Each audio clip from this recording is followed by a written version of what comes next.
Yo, what's going on? It's your dog Art Man Boxing, and we're back with another boxing conversation. Man, I know you guys been seeing what's going on in the lightweight division. A lot of questions unanswered due to two motherfucking people, George Kambosos and Lou DiBella. I'm gonna keep it 100, man, and I like Lou, but the shit he's doing with George Kambosos, we can all see right through it, right through that shit. We're gonna talk about it here on this channel, Art Man Boxing. But let me get to the chat and see what people are talking about. My guy says Bomb Squad, and yeah, that is for life. Payday, you want payday? Yep. And it's Canelo world, and you just live in it. Yeah, I mean, this guy's gonna say this every day of my life. He's gonna say it's Canelo's world, not just live in it. It's all good. Hold on, let me get this shit situated. Send out this link. My dude Gary Antoine Russell, future pound for pound star. That is true. Says salute. Yeah, shout out to you, man. Said, what's with the shit people talking about Valdez signed and they talking about Shakur ducking? Man, fuck out of here with that shit, man. Stop playing games. We all know Shakur Stevenson ain't ducking no Valdez.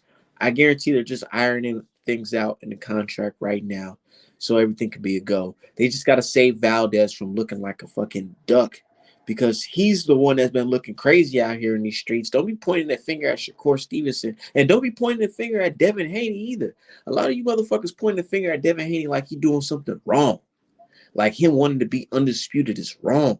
Him wanting to give us something, that's gonna last a long time is fucking wrong. So let's stop playing games, man. Look, say yes, sir, finna fix me up some wine and get up on it. Yeah, I feel that D-Hive. Shit, I got my shit going on too. My thing is, man, I just been tired of George Kambosos, dude. And I feel like he betrayed me, man. He crossed me, dog. You sat there and told me you came here and you're gonna fight Teofimo Lopez and you're gonna fight Devin Haney. And this is what you do? This is what you do. You turn around and lie to us. You sit here and lie to us, bro. Tell us that you want to fight Devin Haney and all that shit. And then you want to talk about some, oh man, tell your boy to sell your change. First of all, motherfucker, let's fix that shit today. You ain't gonna be calling us too many boys around here. We let you slide the first time because you from Australia. And it's like, all right, okay, well, you may not know the lingo, you may not understand, but now it's like, hold on, fuck all that. You can't be out here perpetrating and then calling Devin Haney a boy, because you're gonna have more problems than just Devin Haney if you out here calling a brother boy, a grown man. Stop playing games, dude. Come on, man. He said my dude Shakur ain't ducking no fades, and Devin Haney ain't ducking no fades either, dude. Like, when this guy, George Kambosos, got this belt, did he turn into Teofimo Lopez? Did it come with like a curse or something? Like, you know what I'm saying? A certain aura that goes around you? I don't understand that shit, man.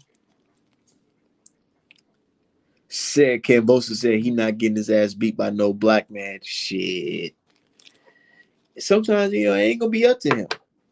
And look, that video of Robert Garcia talking about the fight, talking about how Lou DiBella called his ass by accident, thinking he was another Mexican by the name of Robert Diaz, who works with Ryan Garcia and Golden Boy. And he was spilling the beans. I can get the conversation was probably like this. Lou DiBella probably was like, he's probably smoking a joint, doing some white people things, watching Friends and shit reruns. He probably called fucking Robert. And I said earlier, he probably got Robert Diaz and Robert Garcia phone number saved as Robert with a Mexican flag in it, not knowing, not even giving a fuck. But he called, he's like, yeah, Robert. Yeah, man. So yeah, you hear my guy George Kambosos got unified? Yeah, man. So what's up? Let's make the deal with Ryan Garcia. I see his social media presence. He gets a lot of hate, but all that shit, all that. And Robert Garcia is probably like, hold on, does this guy think I'm Robert Diaz? Hold on.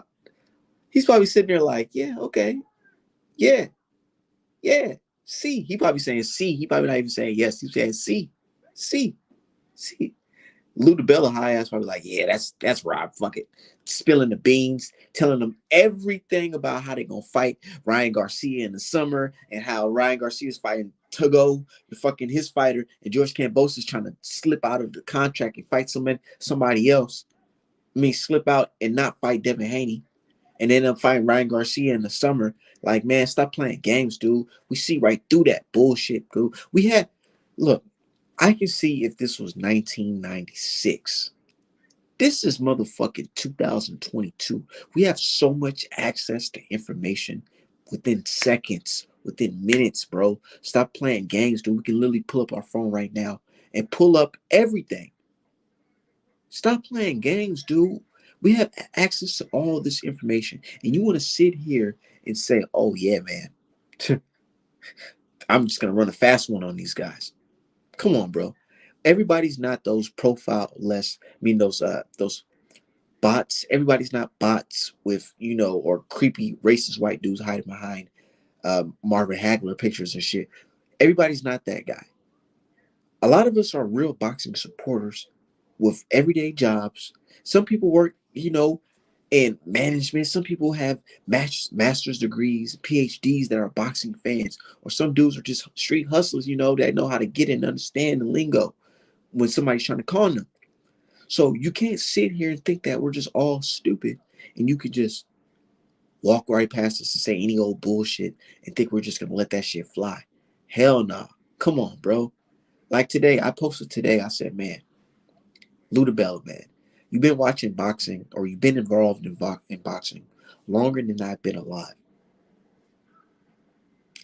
I understand that you understand that this style matchup, Devin Haney, is too much for your guy, George Kambosos. So you are in a position where you want to maximize profit as best as possible. So what you're going to do is try to avoid the situation where you're going to instantly lose all your leverage. It's basically common sense. Of course, you don't want to put your guy in with Devin Haney because he's going to take that leverage away from you like that. When in reality, where you can try to create a situation where you can prolong and kind of marinate George Kambosos and probably cash out on the back end. But we not, we not letting that slide because we got motherfuckers like Art Man Boxing that's involved, and we gonna sit here and we gonna air all that shit out. We gonna air all out, and we gonna make it make sense right here on this channel and on my Twitter and all that shit. Like the post that I post today that's going viral, man. We gotta talk about that shit. But what's going on, brother D Hive? What's going on? What's going on? Nothing much. What's your thoughts on everything that's transpiring? You know, like I keep hearing the same shit about Hearn, about the promotion situation, about all that. Look, like I keep saying, we just fucking did this. I don't understand. I understand it was a fucking purse bid and it was originally supposed to be on Triller. But keep in mind, DeBella has fighters that are not only fought on DAZN before Kambosos, but he got motherfuckers fighting on Triller. Now all of a sudden, Hearn money ain't good. Like, you know what? While I'm bullshitting, I just had this fucking stable up to make this point. Let me make this point. So we got fucking Jerry Forrest, who just fought Michael Hunter on Triller. Okay, he got Petros Ananian, who just finished fighting on fucking Showtime. Butayev just finished fighting on Showtime. We know Comey fights on Top Rank, but Felix Diaz was PBC for a little bit. Fucking this dude who Maurice Hooker fought, fucking Michael Lespierre or whatever. He'd been on DAZN multiple times. So I'm like, all of a sudden, fucking Steve Rolls been on DAZN. Stephen Shaw just signed with fucking just signed with Top Rank, got him a little deal. I'm sorry to say he gonna end up being some food. Joe Ward fights on DAZN. So all of a sudden, when it comes to Devin Haney, Hearn money ain't good. And this is what I be And talking you niggas about. was just putting up 31 million though, so it's kind of funny, but I mean, And this is what I be talking about. People only have an issue making fights with DAZN when a black champion is involved. Am I saying Hearn is a good promoter? No, that's not what I'm saying. All I'm saying is the duckery and Lou DiBella's plans for Kambosos' career is playing the predominant factor. Because if he fights Ryan Garcia, guess where they're going to end up fighting? On fucking DAZN. And guess where they're gonna be fighting? in the In fucking States, America. right? So, like I said, is Hearn an ass promoter? Absolutely. But the biggest issue here is not Hearn and his fuckery. It's what Lou DiBella's doing with Cambosa's career, as Robert Garcia just exposed. They had no real plan to actually make a fight with Devin Haney. They've been talking behind the scenes, seeing if fucking Oscar De La Hoya and them can get Ryan Garcia to come out to play. Well, what's going on, guys? How y'all doing first, What's up, man? Julius? What's going Hey, on, brother? look, this is something that I've been saying forever, man, that Devin Haney will never get a big fight with Eddie Hearn involved. And I get what you're saying. It's definitely duckery, and he's gonna end up fighting on DAZN. More than likely a 2-fight deal, whatever. That's true. He just fought on DAZN, so there'll be 3 straight fights for him on DAZN. But at the same time, if Devin Haney was promoted by, say, Aram or Al Heyman, I think he'll have a better shot at getting these fights.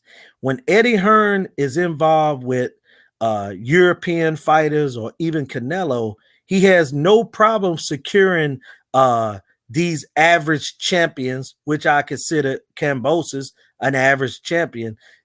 Eddie Hearn has no problem delivering the fights. You get what I'm saying?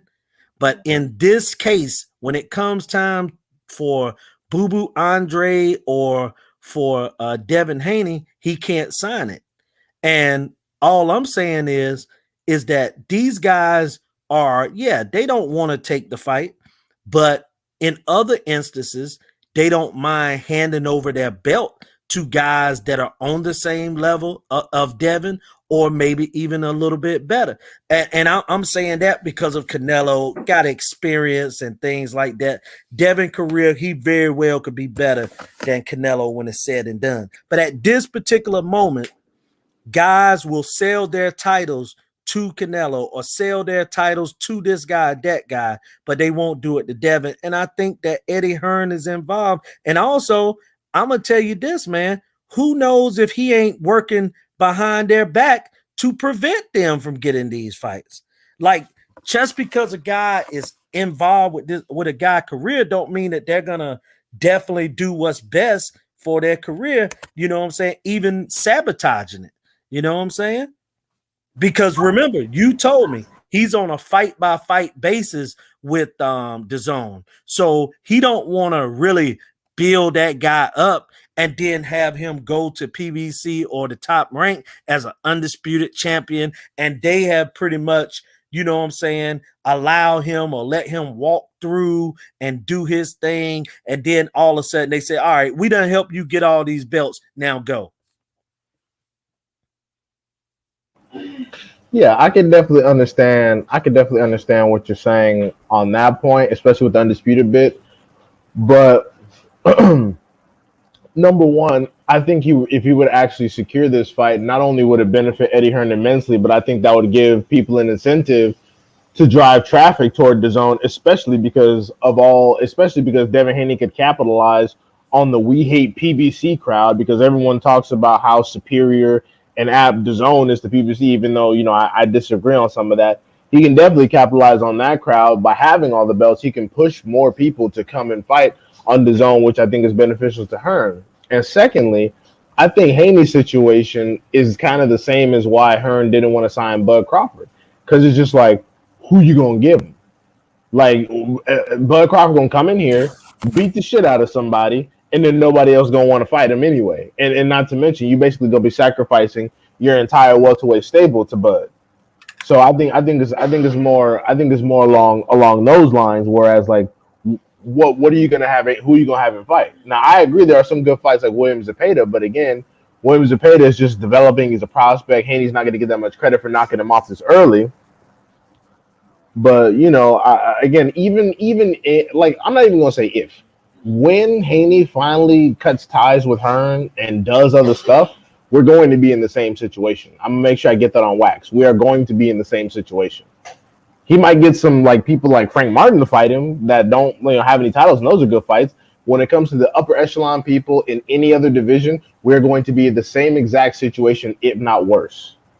I think maybe not at 140.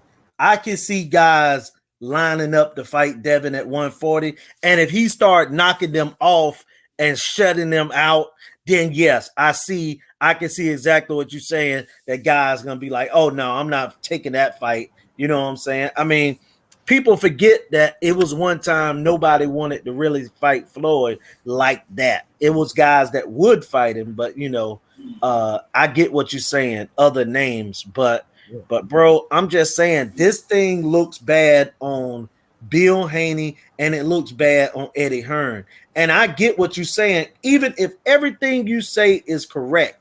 I mean, if you are 1,000% correct, it still looked bad on those guys that the fact that Devin is the fighter.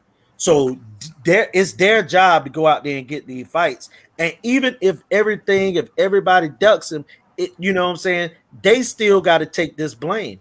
They got to take the blame for this because, like I said, man, when I look at Boo Boo Andre, that helped convince me that Devin would never get fights. When I saw Boo Boo had 5 or 6 guys he could have fought, the same particular guys that Canelo fought, and he fought none of them. I have no confidence that Devin Haney is going to get a fight. And look at who he's fought. He fought Jojo Diaz, a mandatory, and he fought what's the guy? Linares. Yeah, Linares, who's not. I'm not going to call him straight up shot fighter, but not necessarily, hold any weight anywhere. Like Linares' name now, like he can't go to PBC and say, "Hey, I want your top guy at 35 or 40." He can't go to top rank anymore and say, "Hey, I want the top guy at 35." So that's all I'm saying. They got this guy when he was past it, and that's all I'm saying. He's poorly managed.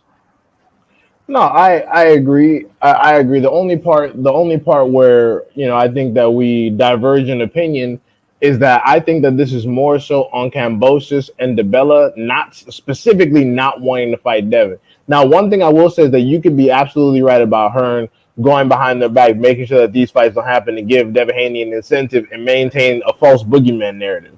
I agree that Yes. could be the case, but that's unconfirmed. So I'm not gonna run with that for obvious reasons, because that's conjecture. Like, we don't know. Just Right. like just like I don't know, just like I don't know the whole situation behind the scenes.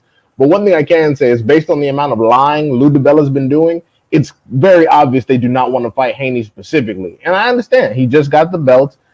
This is someone who Lomachenko thought it better not to fight, so he figures why, He's gonna milk it. yeah, he figures, why would I put my guy in there when even Lomachenko didn't feel up to the task? Even Tiafimo didn't feel up to the task. So, I completely get that. But when you talk about, oh, we made an offer, and then the next week it's, oh, we're still fielding offers, and then Robert Garcia with the shit that he exposed, I'm just like, so it's clear y'all don't have intentions of fighting Haney. Hey, I get that all that. shit with Robert Garcia is Yeah, I fucking saw that. hilarious. I That saw should that. be on a fucking Dave Chappelle skit or something. Yeah. What's Cause up, he, Eric Gomes?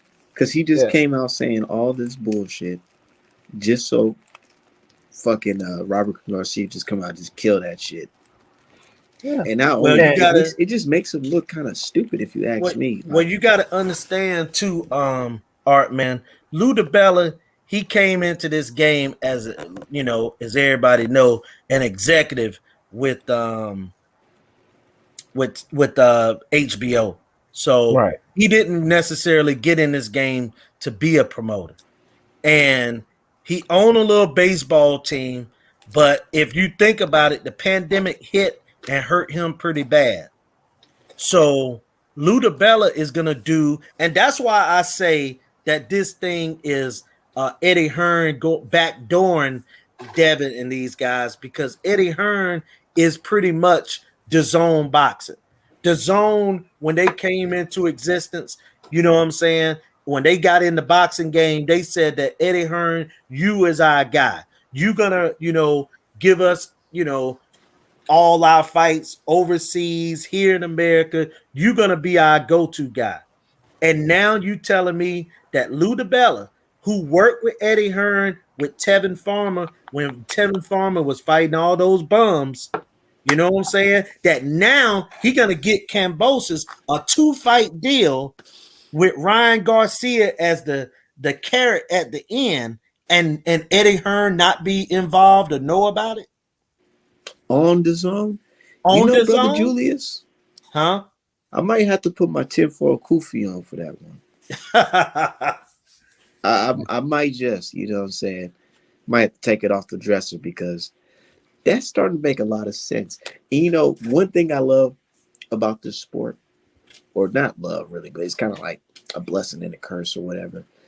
You can tell that even though things are supposed to be ran a certain way, it's not out of question to ask these type of questions because we know the sport is fucked up and it's it's just bullshit. My guy Jason says lose a snake as well.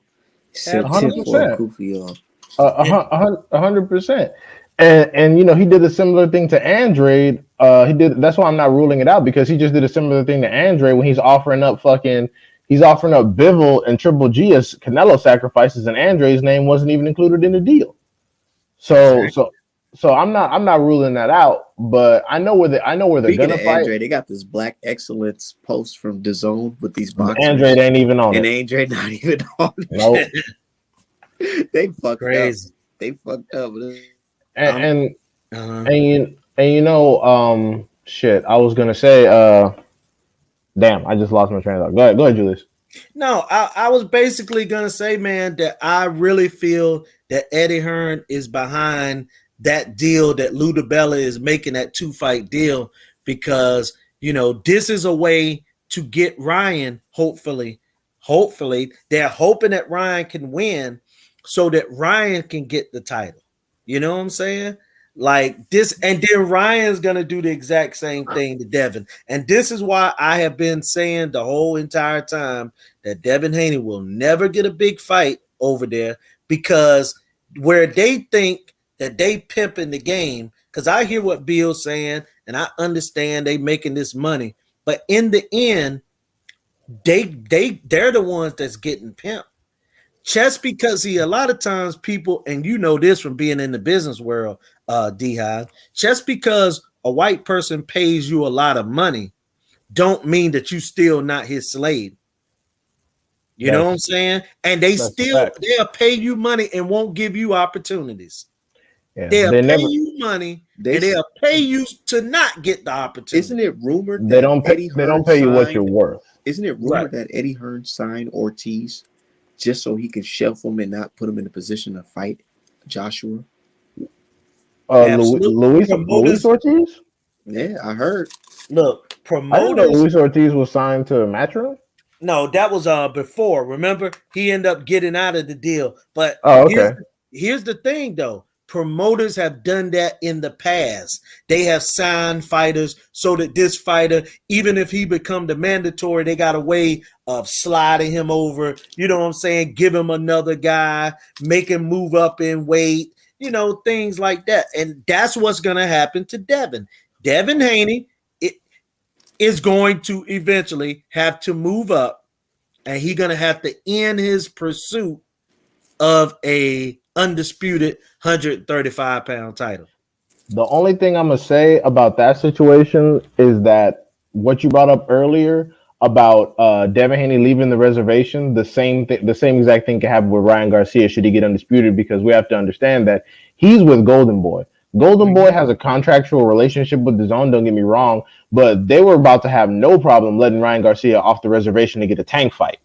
They were about to have no problem with letting Ryan Garcia go off the reservation to get, whatever. So Golden Boy Promotions has a specific relationship with the zone, but Ryan Garcia is one of their stars, so he has a little bit more wiggle room in that respect. So with all due respect, there's a risk of if Ryan Garcia gets undisputed, he could pull the same shit and also go off reservation. And Golden Boy, because of their great working relationship with Al Heyman, now that thing come into play. Even though Oscar don't like Eddie, I mean not Eddie, he don't like Al Heyman like that. Oscar De La Hoya has made more money dealing with Al Heyman and also the lawyer, Steven Espinoza, his former lawyer, you know what I'm saying, at Showtime. He has no problem dealing with those guys because he made good money with them. He's made more money with them than he did or he has with Eddie Hearn. You know what I'm saying? So he has no problem allowing Ryan, Jojo Diaz, any of his fighters go for the most money. And remember, Oscar had a deal set up with Triller. So he was gonna leave DAZN. That's exactly what I'm saying. So I'm saying that's what I'm saying with the Hearn specifically making sure Devin Haney can't get the fight. I'm not saying that that's incorrect information. What I'm saying is I think Hearn is being an asshole in that he doesn't care enough as to which way it lands because he gonna get some of the percentage for whoever fights him first, regardless. I think it's more so. Yeah, I think it's more so. If anything, it's him being careless, not intentionally sabotaging it because he know he gonna get some bread either way. Because in fact, the risk of Ryan leaving the plant, leaving the reservation is greater. Because you saw what Campbell did to him. Who gonna fight now? Williams Zepeda? Hell no, he'll fuck around and get whooped. So the likelihood that he'll go somewhere else, like to maybe fight a top ranked fighter or somebody else, is much greater than Devin Haney leaving. Because Devin Haney at 135, the DAZN stable don't really have shit for him. They don't really have shit for him. Cozy, you're absolutely right. He ain't set up nothing for Devin, and it's he gonna have to bounce. And look. And at this point, and I would tell Bill Haney, man, you done did a great job getting Devin paid. But it's like anything else in life, man. You hit a plateau, you know what I'm saying, where you can't go no higher. And at this point, in my opinion, he can't go any higher with DAZN or Eddie Hearn. Like he's hit the wall, and he can't go any further with them guys. He has to move. The writing is on the wall, like About Nothing Pod said. The writing is on the wall. It's over with them. Now he could get fights and he'll, make, good money, might even make more money he will on another network, but at the same time, his career would be stunted. Yeah, I mean, this is one of the reasons why I wanted him to make the Tank fight and move away from Hearn on that. Not only because it's a great fight for both of them, but to show that the situation wouldn't be any different. Because I don't think the Tank fight will be made. And one of the reasons I'm thinking is because I'm looking at Jamal Charlo. Look at Jamal Charlo at middleweight. He's signed with Al Heyman, and absolutely nothing has been able to happen. And I'm not saying that's Jamal Charlo's fault or Al Heyman's fault. I'm saying that the same set of circumstances are going to present themselves. People are just going to use a new set of excuses. Oh, well, the promoter's different. The money isn't right. He doesn't sell enough. Who has he fought? It's going to be the same situation.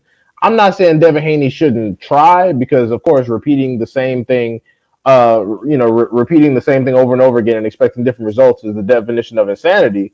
But I'm just saying, in my personal opinion, he should separate, but I don't think that is going to greatly change the outcome.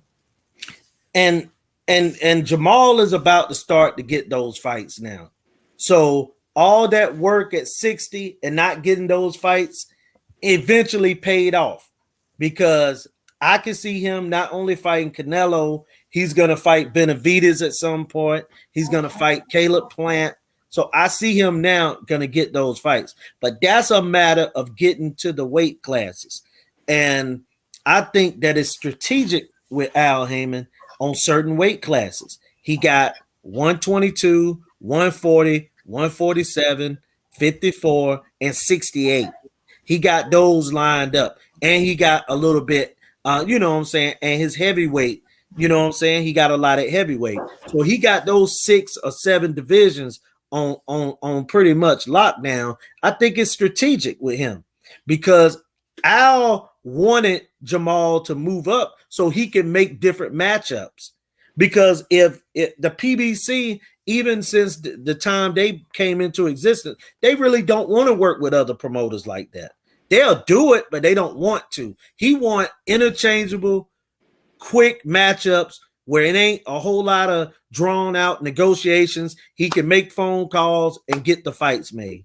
That's what Al Heyman wants, and that's why, to me, he moved Charlo Jamal up to 68 for that opportunity to fight those guys. You know what I'm saying?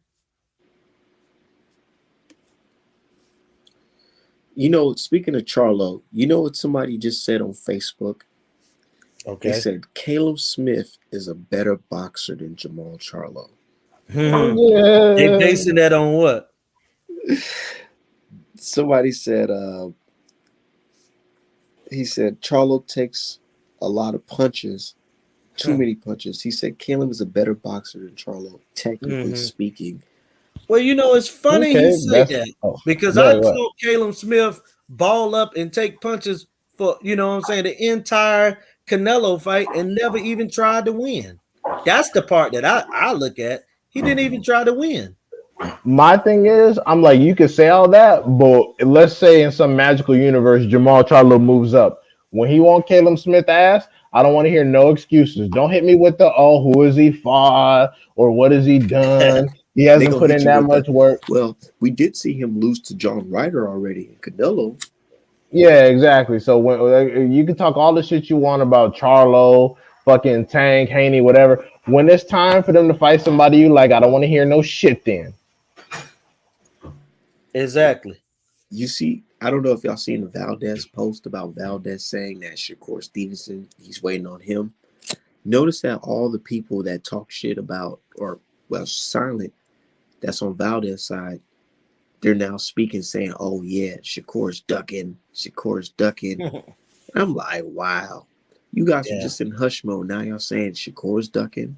Hell no, Shakur looking over that contract to make sure he don't end up like Concession and have to knock this motherfucker out. And If I was Shakur, I'll be on dirt. I'll be on dirt. If we sign the contract, no respect. Fuck Valdez. yeah, and Show let's him be no respect. And I feel like yeah. more of our fighters need to take that approach.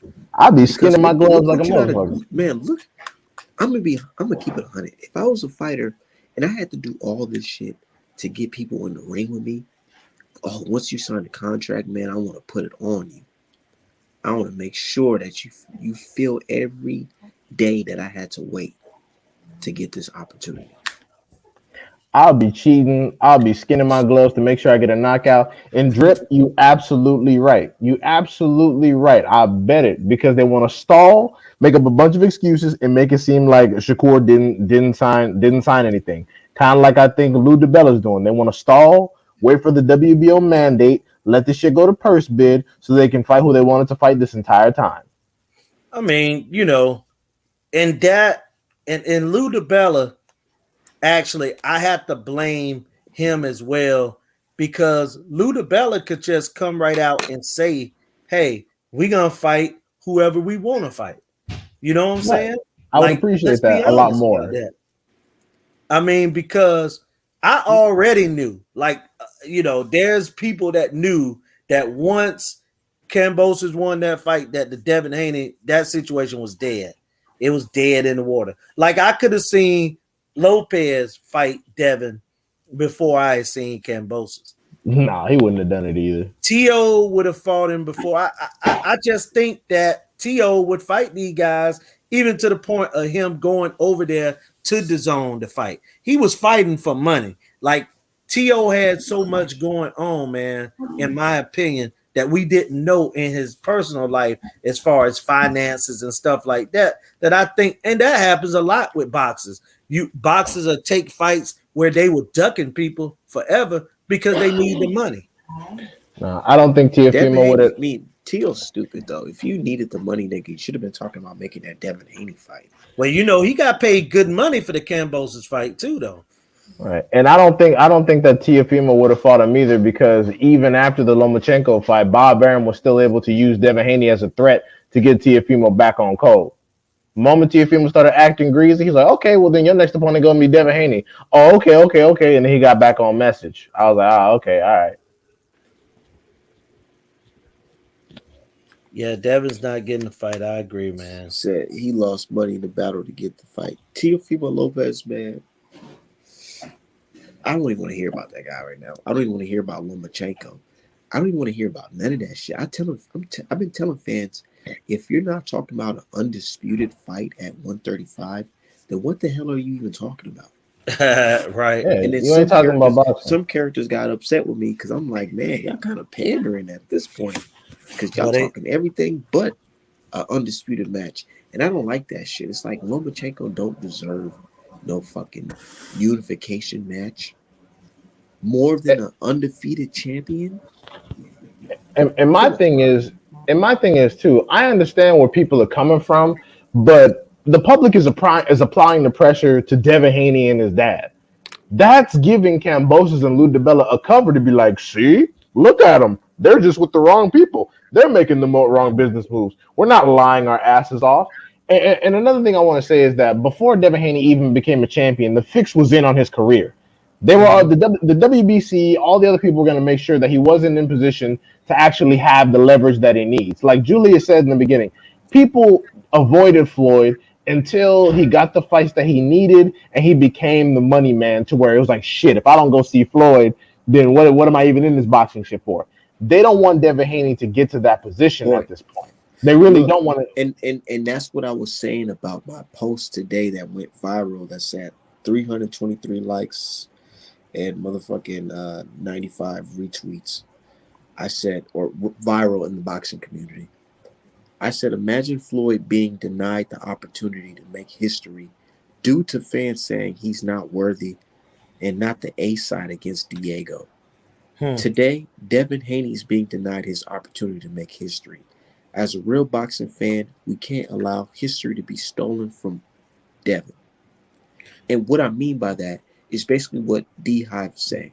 Like, he got the fight and then he went on to be the man. Devin Haney needs those fights right now so he can go on to be the man. He just need this one. Boxing is trying to steal that away from him. And that's why I named him Robbed. Because you're trying to rob this man of history, trying to steal his history, his opportunity to make history away from him. you know, And what? is Oh, two things as far as with the Corrales and Mayweather, which I understand you drawing them parallels. You know, Corrales at that particular moment, a lot of people don't remember, some do. He was about to go to jail. He had just beat his girlfriend up. That fight, I would have to give it to Bob Arum. He had set that fight up. He had set it up perfectly. It actually was going to be a unified fight because Diego Corrales was the IBF champ for Robert Garcia. He had knocked out Robert Garcia, defended it like 4 or 5 times. They had set it up. It was ready. People were thinking that Corrales was going to actually win. But the reason I say that is you had two people that wanted the fight. Corrales wanted it and Floyd wanted it. The fans wanted it as well. Now, And now but tell you it what, was one promoter involved in that situation. It was one promoter.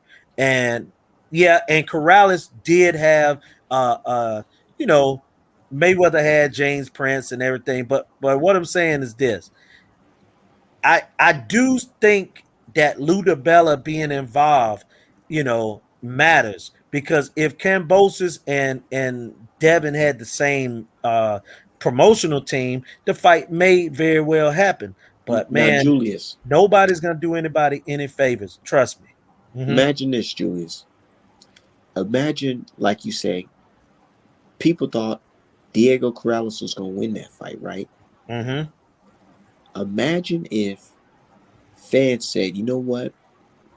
Floyd Mayweather doesn't deserve an opportunity to fight Diego Corrales. Look at Diego Corrales. You He's know the the man. great thing, man. He The just beat great Robert Garcia. right. And Robert Garcia was, good fighter at that time. But you know what? The great thing was it wasn't no Twitter. It wasn't no Facebook. It was no it was haters. It's always been haters But have you everywhere. ever heard that type of But talk before? who's that? That he doesn't deserve? No, because what I'm saying is when it was no social media, you know what I'm saying? That amount of those trolls, you call them trolls, right? So the trolls didn't have a voice. Like their voice was more muted You know what I'm saying? Without social media, all those people that's sitting back being those gangsters behind the you know what I'm saying, the keyboard, what would they do if it was no social media? Think about that for a second. How would they get their voice out there to let those promoters know, oh no, Floyd is not deserving? They couldn't. And that's what I'm saying to you is that, the internet helps promote these guys to be able to take these narratives where, oh, Devin's not, yeah. These guys saying Devin, nah, yeah, you're right. He's not worthy because of those. You know what I'm saying? The race soldiers. Remember, Think I about said it. it today. The race Really, soldiers really set put it in the narrative. context. Put it in context. A fan, me, Mhm.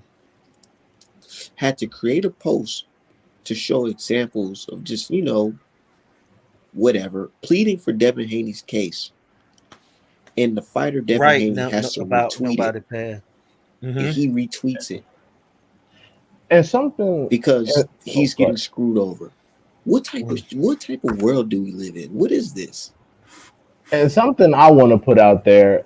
The other alternative in this situation, a lot of people are saying, okay, fuck it. Drop the belt, move up to 140. He could damn well do that. That's cool.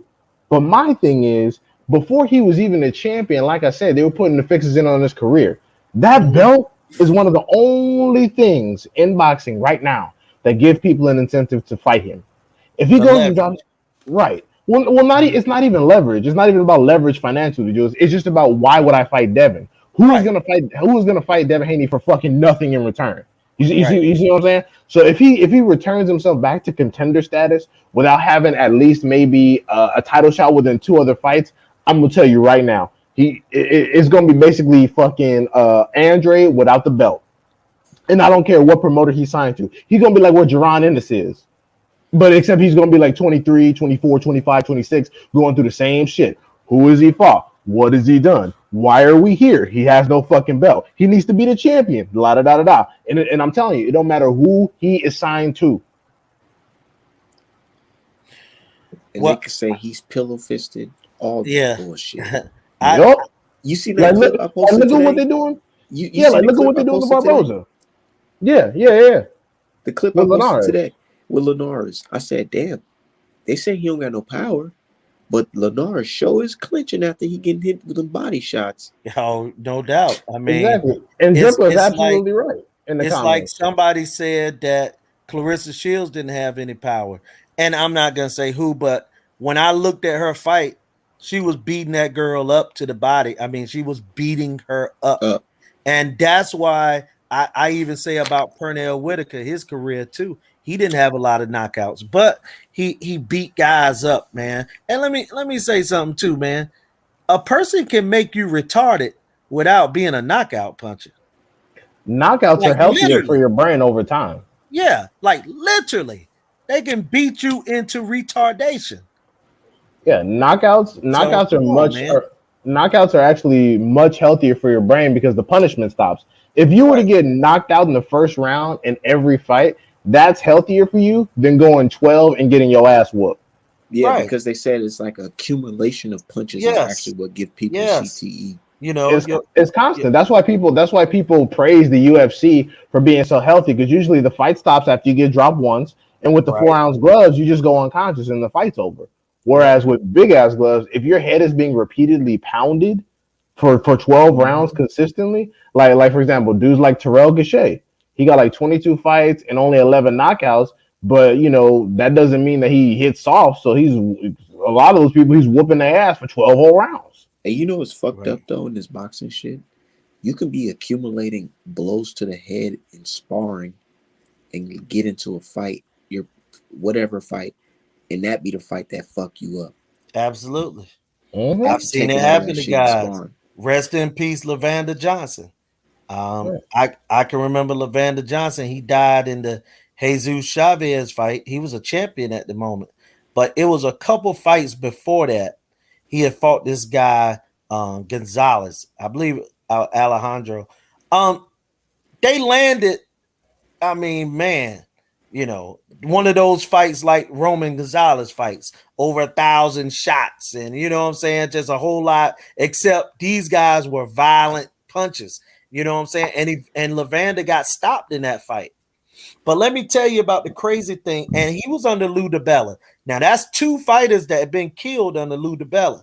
But remember, I was telling the channel yeah, go yesterday. I ahead. said, yeah, Lou DiBella. I remember watching a documentary when I was He a had kid. Patrick Day as Actually, well. I was watching the Yeah, documentary as a kid, Patrick and I Day, seen Lou absolutely. DiBella, not Patrick Day, but he was explaining a story about how he had a fighter that won the fight, but he came back to the locker room and says his head hurt, and next thing you know, he just dropped to the floor and died.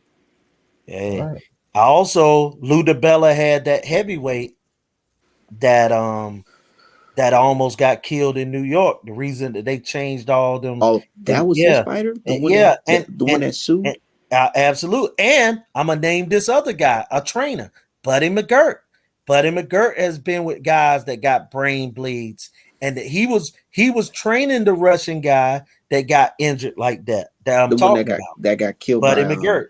Matias. Oh, Also, the guy that got Dadashev. killed. I mean, Yeah, yeah, yeah. Dadashev. Yeah. Yeah, he also had the guy that got killed against Matias. So I'm just saying, man, these guys, man, boxing is a dangerous sport. So these people talking about well, he or she ain't knocking people out, man, that ain't got nothing to do with hurting somebody. You know what I'm saying? And there And are different types of knockouts. Like, look what Abel Ramos did to Omar Figueroa. He hit this man with one shot to the liver, had him vomiting blood. The hell y'all think would have happened if they would have let that fight continue 3, 4, 5 more rounds? Dude, he probably his stomach probably would have fell out his ass or some shit. right. I mean, man, it's just a violent sport, but getting back to And that's what these dudes be afraid of. Because yeah. let's be real, these guys be having soft touches until they 30th fight. Can you imagine these guys had grueling tough fights on a 15th fight, 16th? You know what I'm saying? They would be better Think when they about get up to them fights with 25 and think about 30 guys like fights. Tommy Hearns. Who the hell is he fighting in his 20th fight, 30th fight? He was Yeah, he fighting was fighting Ray Leonard. Duran, Yeah. Yeah. Mr. Hagler, and shit. Evo, the I champ. didn't Yeah. know because I went back and did my research. I didn't know that Tommy Hearns fought Sugar Ray Leonard early in the Yeah. game. They were both young. They were Just both like young. Corrales and Mayweather. Corrales was 20, 22, and Floyd was 23. It was Really? January I of always thought Corrales was older 2001. than Floyd. He just looked No, older because he Corrales was had a bad year younger. habits. Mm. Yeah, Corrales was a year younger. he in there So partying Mayweather doing was street 20. shit. They was really the same age. So because I think they changed, they made, his birthday came where they aged the same, but 22 and 23, and that's a big fight. That's why I be saying when these guys talking about, and y'all have to forgive me, man, but when I be hearing these guys talk about, hey, man, we need to do this and that and milk this, man, like, come on, man. Your best fights need to happen between the Early. ages of 22 to 29. That's just bottom line. You know what I'm Yeah, saying?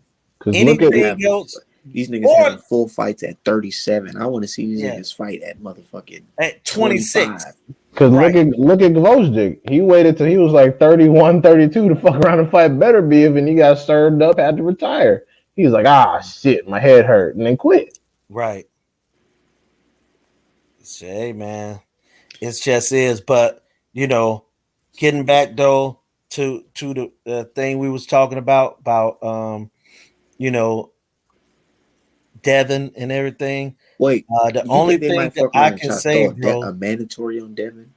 Wait, yeah, what? Who, where? What was the question? I say, you think they might fuck around and throw a mandatory on Devin and say, oh, they some might guys coming up the rank, Devin got to fight? Of they course. might come up That's with a that's what they just mandatory. finished doing.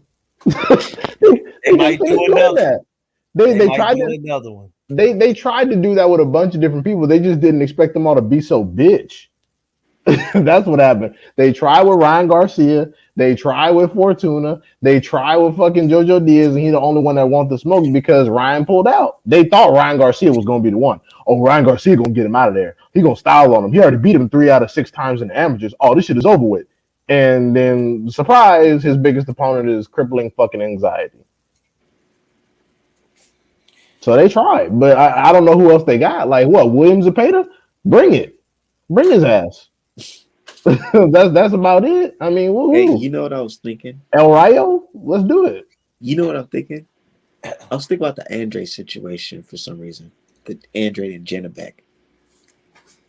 How everybody's saying he's ducking. Right. Imagine if Andre got a franchise belt.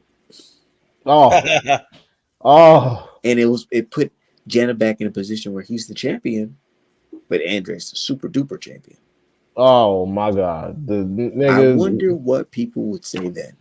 Janet, fucking Andre is the duck of the century. He talked all that shit about Canelo, and then he went on to fight no one. He's not fighting any undefeated champions. He's not moving up in weight to become undisputed. He's never done anything. He's never unified. Look at him. Look at him.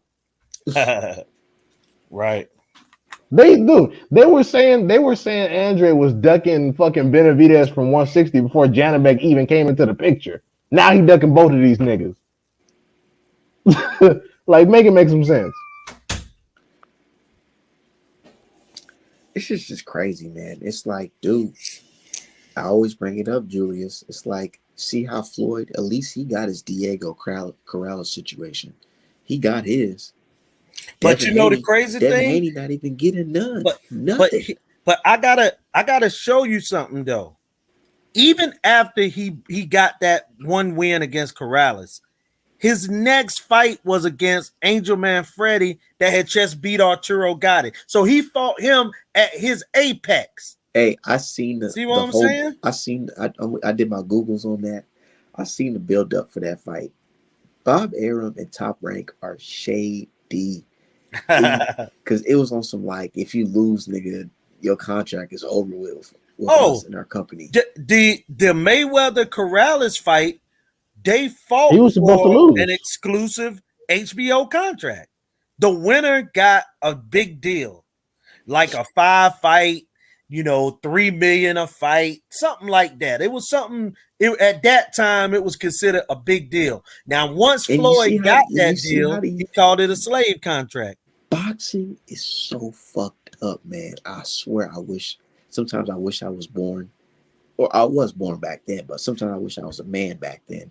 Oh, because it's like, I don't understand, Julius. How did y'all let this shit slide? These guys are well. Here's the thing: you didn't complain because guys were fighting each other, so you didn't see a lot of duck jobs. Now you saw a couple people straight up duck a guy, but for the most part, these guys fought each other. Like not just Mayweather, not just the ducking, but the blatant disrespect that these. But people. That's the thing. They didn't have the social media. So that part, the only way to really get your point across was to pick it. Or, was there any black boxing publications back in the 90s? It really wasn't. Not a lot, no. And I honestly think that social media, social media is one of the reasons why a lot of the people had to take big fights to get the big money, because without social media, niggas like Lomachenko ain't rising to the top of no list without putting in any actual work. No. Do you think that we be talking about? Do you think that we really be talking about Lomachenko and Chocolatito and Janabek and all these motherfuckers that do? No, they would have to put in some legitimate work off top, or we're not talking about you. Right. After Lomachenko went in there and lost to Salido, he would have been wrote off. Like, sit your dumb ass down somewhere. Boy Jones Jr. around. My point. My whole point. Thank you. We wouldn't even be talking about people like Tiafimo and fucking Comey and all these random ass. We wouldn't even be discussing them.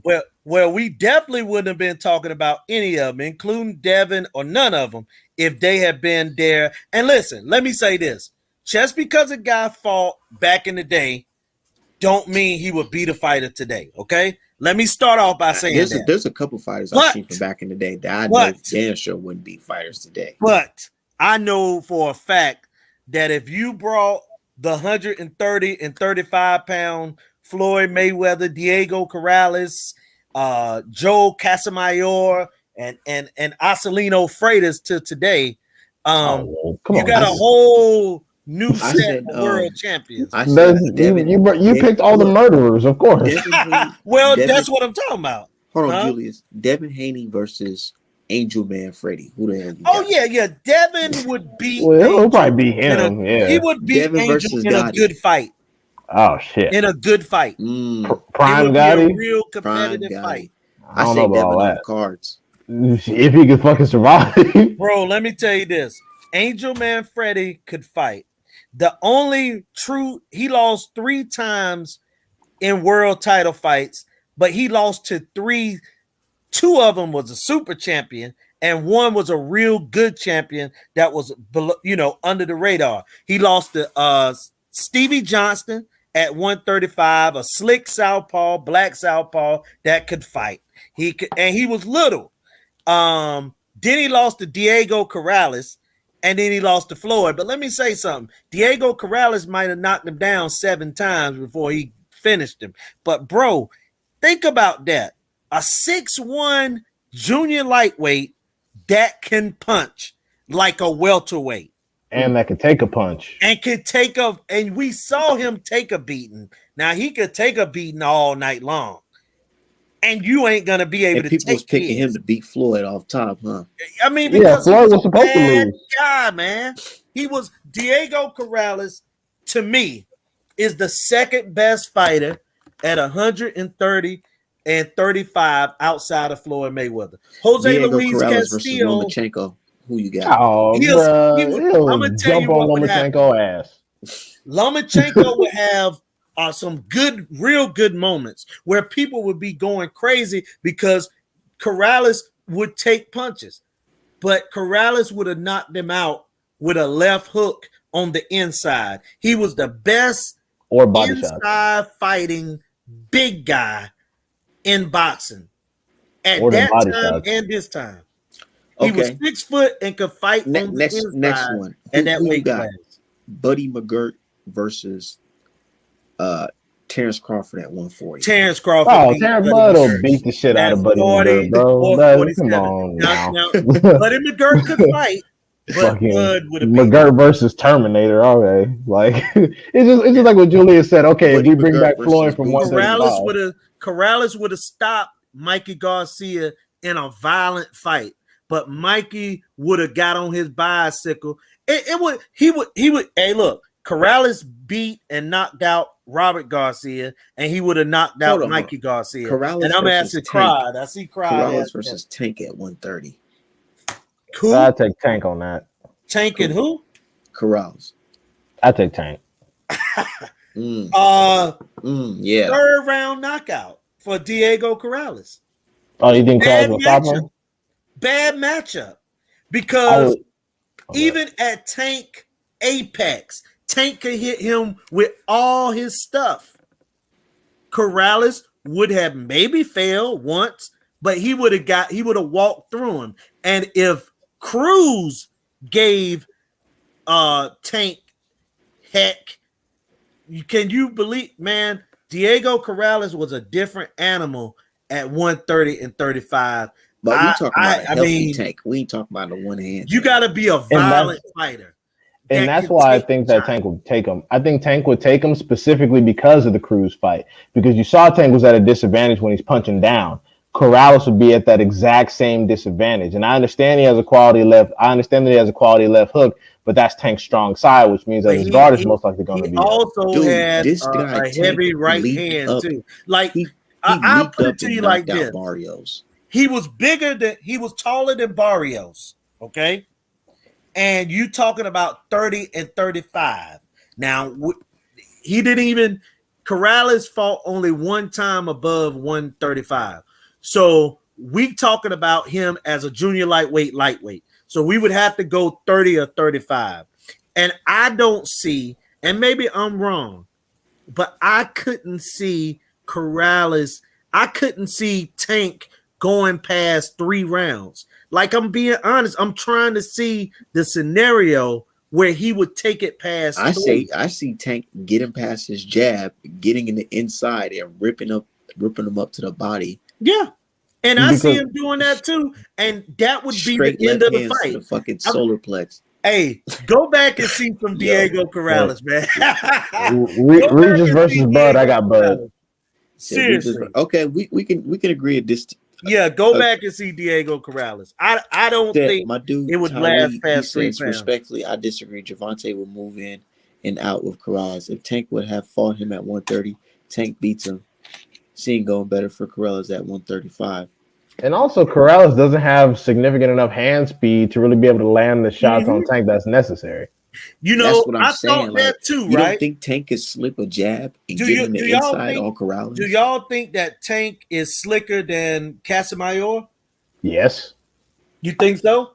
You think Yes. he's slicker than Floyd? No, not Floyd. Okay, because Corrales with those slow hands, with the slow hands Corrales had, he was able to land on Floyd too. But Floyd's chest was so great that even when now that's the fight Cry talking about, Corrales Corrales against versus Manny Pacquiao. Pacquiao. Now Oh that's the shit. fight right there. Because Ooh. Manny Pacquiao knocks out Tank Davis in 3-4 rounds too.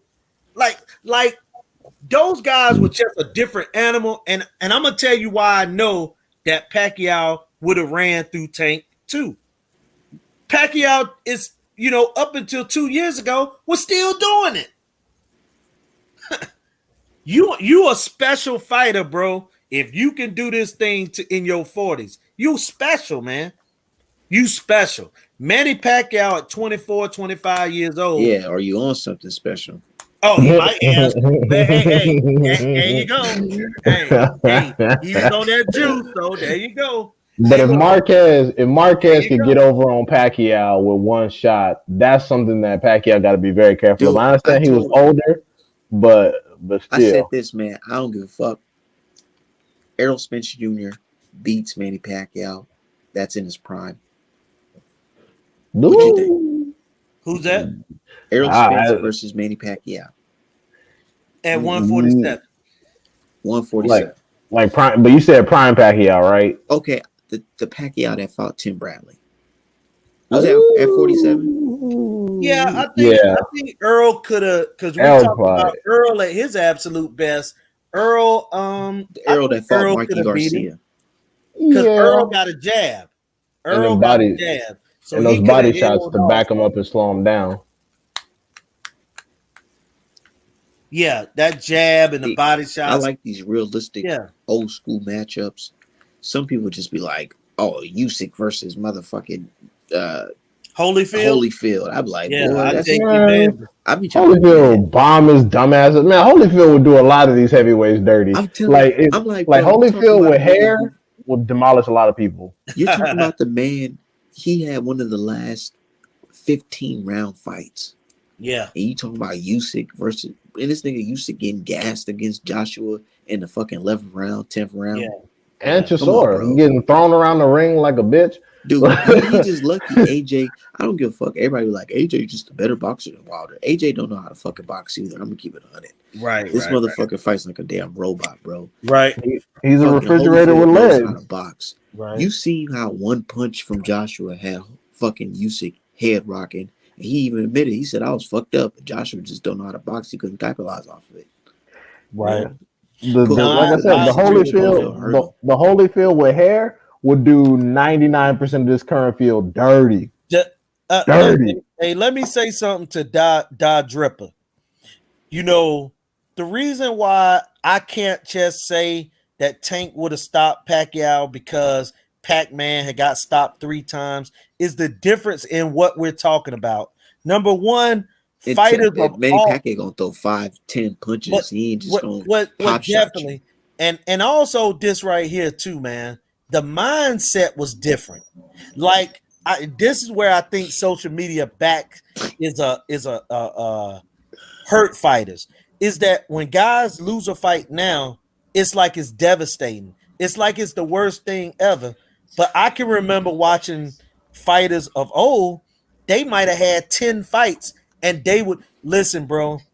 It was guys that fought with 9-10 losses that would whoop undefeated fighters in their prime, and we would be shocked because we would look at the record and be like, oh, they 27-9, and they would get in there and blow. Listen, man, Canelo Alvarez, as good as he is, 50-something-1, he could go back then and fight a guy that's 32-6 and get stopped. It just would happen. Like Julian Jackson when he knocked out Terry Norris. Everybody thought that Terry Norris was just gonna outbox him because of the records. Julian Jackson hit him with one shot and dislocated his mind, man. That stuff can happen, and that's what Pacquiao is able to do. You can look at Pacquiao, whether he on juice or not. I'll say this: Pacquiao might have got beat and knocked out at 112 or 115, but if you fought him at 130 or 135 or 147, he could very well knock you out. Well, I think also the reason why people are more worried about taking L's is because, and like we was talking about earlier, because of social media, because of YouTube, because things are recorded, and because of developing nutritional science, etc. Fighters are getting significantly better, on a skill and strength basis than what they used to. So where now a lot of fighters can go back, watch tape, refine their skills, and better develop from children to amateurs to professionals. So like nowadays the field, the talent separation is a little bit more defined. So when you take an L now, especially if you're coming off of the title, the chances of you getting your ass whooped again are a little bit higher because people have had a chance to study you. They've had a chance to study all your vulnerabilities. And now people don't have to go to fights no more. They got all your tape for decades on the internet. So it's like, oh, hell yeah. Okay, you done lost? Okay, cool. Well, here's the thing.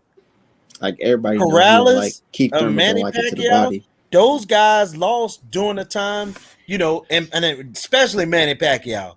He lost during the time that you're talking about, but he still was able to come back and beat guys. Like Marquez knocked him out with one shot, and then 10 years later, he beat Keith Thurman. Think about that. He got knocked out at a lower weight class by Juan Manuel Marquez with one punch. And 7, 8 to 10 years later, he came back and beat Keith Thurman when he was undefeated. I mean, I'm that just saying, man. It's a different mindset, man. yeah, and I'm not saying that W was a fluke or anything, but that could have been due to a multitude of factors. One of them being the drug testing, one of them Keith Thurman and company not doing his homework and having some skill limitations. But for example, I'm glad you brought that up. Keith Thurman took a loss and he took so much time off, he's not in the rankings. His options for fighting at welterweight are now more dangerous than they would have been if he was still had a little bit of juice. That's why he had to fight a guy coming up from 140. So that's also a good example of what I'm talking about, because now the field that Keith Thurman left is much more dangerous than the field that he's coming back to is much more dangerous than the one that he left. Right. Oh, I agree with that. So now he's got to make some careful decisions about how he moves. That's why someone in the chat was like, no, Dripper said Keith Thurman gonna fight the winner of Butav and Stayonis, and let me tell you this, hell no. He not gonna fight either one of them crazy motherfuckers, no, winner or loser, because he just came back off of a 2-year layoff to fight a dude coming up in weight who had never been a welterweight in his entire life, and he did good, whooped his ass, went the distance, whatever, and but we still saw his vulnerabilities, and also now he's talking about a title shot, so it's clear that it's about money.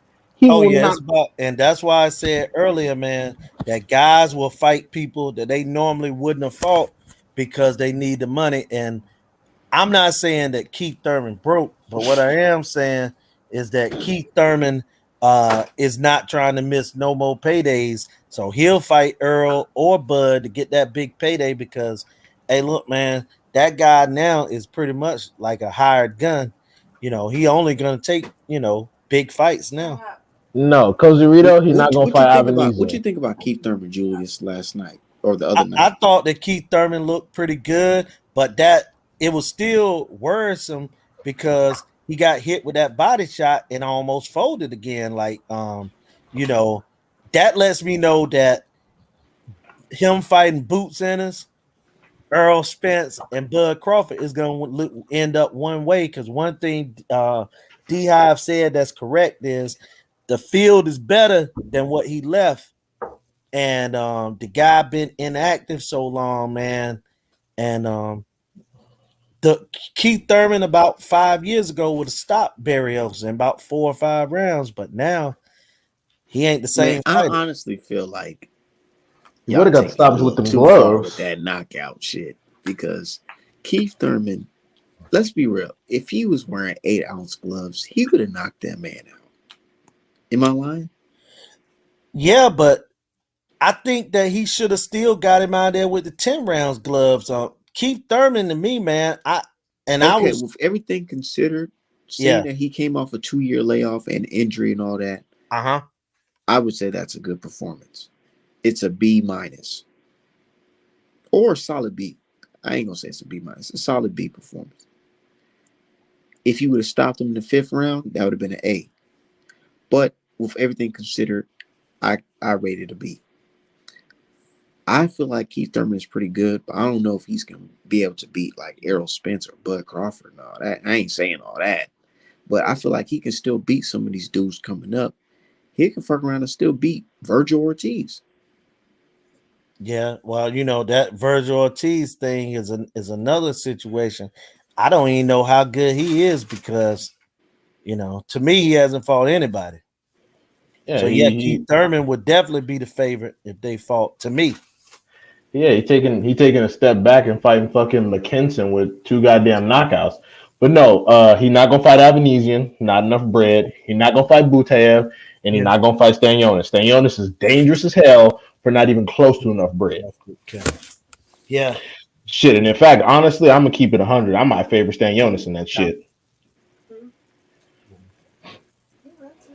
Oh yeah, my fault, man. What were you saying now, D-High? Oh, I was just gonna say I favor Stanionis against Thurman. You see Stanionis, bro, man. If Thurman, because Thurman, when Thurman goes in for that leaping left, if Stanionis slips that shit, pops the jab and left to the body, Thurman will fold. Yeah, but they're not gonna fight though. Yeah. Man, what y'all think about this Charlo Castano rematch, man? Charlo about to knock this nigga out, man. I'm telling you. Charlo been in shape, dude, for a very long time. Yeah, I got Charlo in that one too, man. I think he started. I think Charlo been training since he fucking had this draw. Cause I ain't seen no picture of Charlo like out of shape. Yeah, Charlo's in good shape, man, and he definitely. I believe he was taking this. I think he taking this fight more serious. And look, Nah, I think he would have won the first I fight, think he had man. Wilder fans in his head. Yeah, I don't like how and I'm talking about Jamel. I don't like how he sometimes when he get in the battle, like his emotions hurt him in fights. And look, he only got one loss, but his emotions hurt him in that fight because he didn't listen. He did not he didn't listen, man. You know what I'm saying? Like point blank, man. Look, what I mean by Wilder fans in his head, that you got to remember around this time, this is when he made them stupid ass comments about, oh, he got shooters and shit like that. So like, I'm pretty sure he was thinking about all that bullshit, just thinking about. And also, he called us broke. Yeah, he called Wilder fans broke. Right. Yeah. You got to think about it, bro. You think about stuff like that when you're fighting. That's cooning, because man. When you're fighting right, I'm pretty sure, like, if you fighting right and you got a lot on your mind already, you're gonna think about what people think about your performance while you're performing.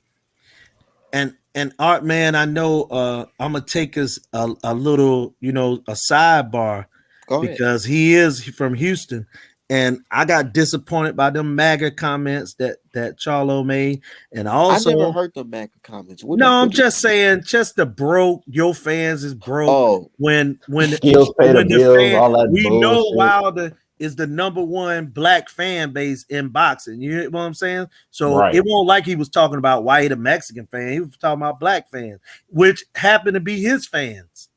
And so stupid. That's that's cooning, man. You want to know how I know it's true? Dumb motherfucker. You want to know how I know it's true?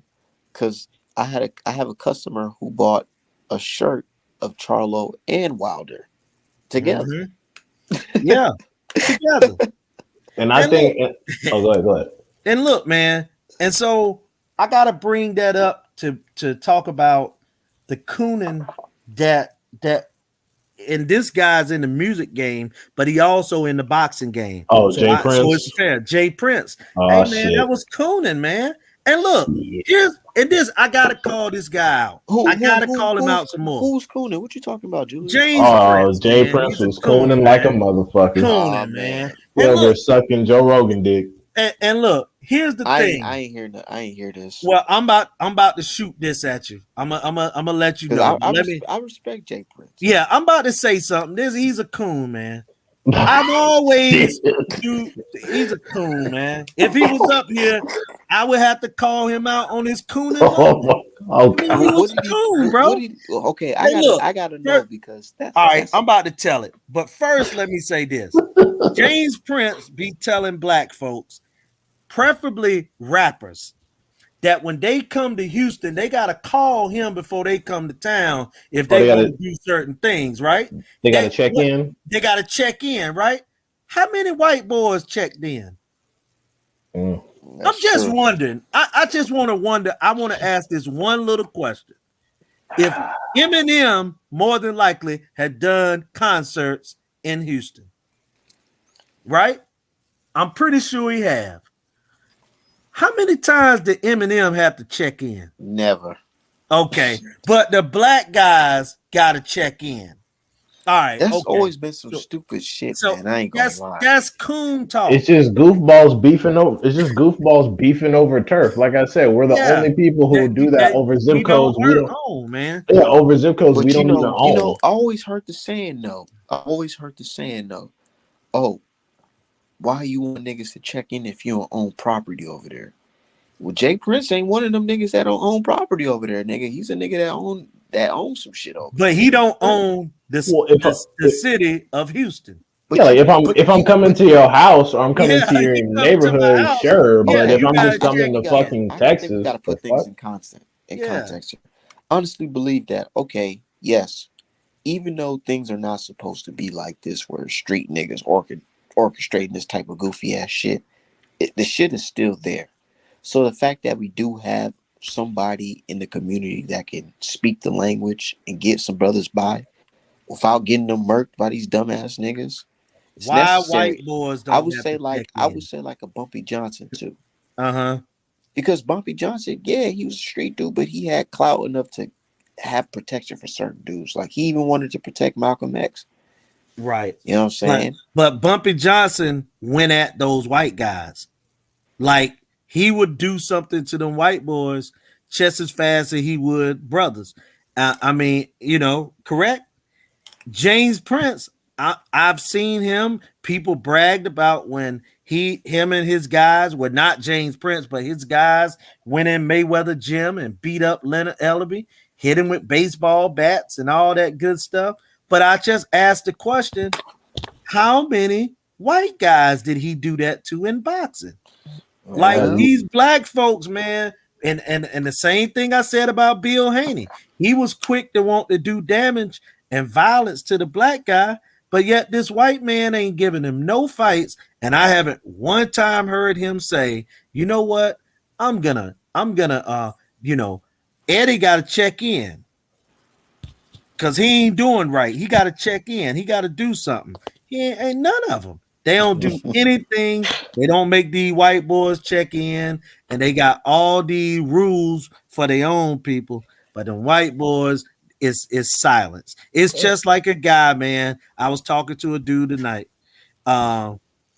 It's just like a dude, man, that go in his own community and rob somebody for that owns $50 that don't need that's renting an apartment, but he won't go 3 miles down the road and go in them same white folks' house and take their stuff, and they own millions. So come on, man.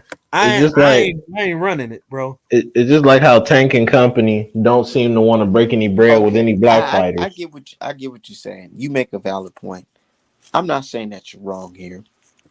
I'm just saying when it comes to the basis of the street shit and niggas checking in, you know, unfortunately, it's always going to be goofy niggas. And at least if this nigga is trying to bring some type of structure to the shit, that's that. But when it comes to the white boys checking in, well, you know what time it is. Yeah, I heard Dripper say, I'll check in with my lawyer, you son of a bitch. Yeah, exactly. But yeah, so James Prince was okay, it's videos out, 70 of them that Spotify had got of Joe Rogan, calling people ends and talking about this one guy told him you're a mixed breed, so you have the body of a black person and the mind of a white man. Just all type of stuff. Oh And shit. and James Prince and Jay Prince said, my brother Joe Rogan. He called him his Oh brother. shit. He said, my brother Joe Rogan isn't racist. You know what I'm saying? And all that good stuff he was talking about, man. You know, I don't know if I sometimes can say it. Julius, I don't know if I. sometimes Julius, Huh? sometimes Julius, people don't want the people on them. So they say some crazy things. I'm not. Hey, but here's the wild part. Those people don't even be thinking about James Prince. So he didn't have to say nothing. I don't know if I can He say it wanted I'm because not to talking his, about those people. I'm talking about those people. yeah, I got you. But it seemed like black folks want to run to these white people, and comfort them in the time of their, when they going through something. Like, come on, man. I'm not gonna say the name because there was just some beef, a few weeks ago. But there was a certain professional fighter that was doing the same thing with Tiafimo, talking about Tiafimo calling people the N word, threatening the people's lives, threatening to put them in coffins, calling shooters, and he's like, "Oh, my brother Tiafimo needs just some mental help, and he need to sit down somewhere and recuperate." I'm like, "Oh, okay." I'm like, "All right." Like I said, I'm not gonna say his name. Don't ask me who. In fact, I'll put it in the back chat. I'll put it in the back chat. And Cozy, you right. But you know what? Cozy, I'm still gonna call them out. I don't listen to them like that. So they don't benefit anything in my life because I already know the game. You know what I'm saying? But I have to call them out when they out here cooning But because I I get what had you're saying, sent Julius. something I ain't out saying you today. wrong. I'm not saying you Huh? wrong. I'm just saying, yeah, that shit is wild, man. I gotta hear what he says about Joe Rogan. But Yeah. my thoughts on this Joe Y'all see Rogan the name in the situation. private chat? Yep, sure do. Yeah, yeah. Sure do. Yeah. And And it's that's funny what because that is, bro. Oh shit. when Artman tried to say something about it, everyone tried to make it seem like he was the bad guy. I'm like, it's just what it is, bro. Man, these guys will kiss somebody butt because they might be a Y'all professional funny as boxer, hell. man. It's That's like all it is to it. it's like it is what it is, bro. I'm like, I mean, like, come on, man. It is what it is. Like, I don't understand. No, Drip, I ain't gonna give a hint. You lucky. I'll tell you on Instagram. I'm gonna message. I'm gonna message you right now. Yeah, Jason. Yeah, I'm going in on Jay Prince too, Jason. Yes, I am. I'm going in on him. He cooning. Don't make him a bad guy, but he cooning. Yeah. Sometimes I feel like every once in a while people get the buck in their eyes Yeah, he bucked because they down. don't want the eyes on them. Hey, Yeah, the popular niggas better be careful going at Jay Prince. I could talk shit because I'm a nobody, but if you in the boxing world for real, you better watch your mouth. Can't Yeah, be. that's what I'm saying. but I but ain't disrespecting the brother Jay Prince. hey, but see, It's all but Yeah. but Julius. but do you see what I'm saying? Now but here's the thing. So a black guy check you, call you a coon for doing that stuff. You're gonna go see him. You gonna send goons out there to go see him, or they gotta check in. You know what I'm saying? They gotta kiss the ring. But why them white boys don't have to do that? Why can they say something and you go at them in a professional manner? That's what I be talking about. And I Exactly. call this out That's in true. I That's writing. agree. true. It was the That's same true. situation that just happened on boxing Twitter with Artman.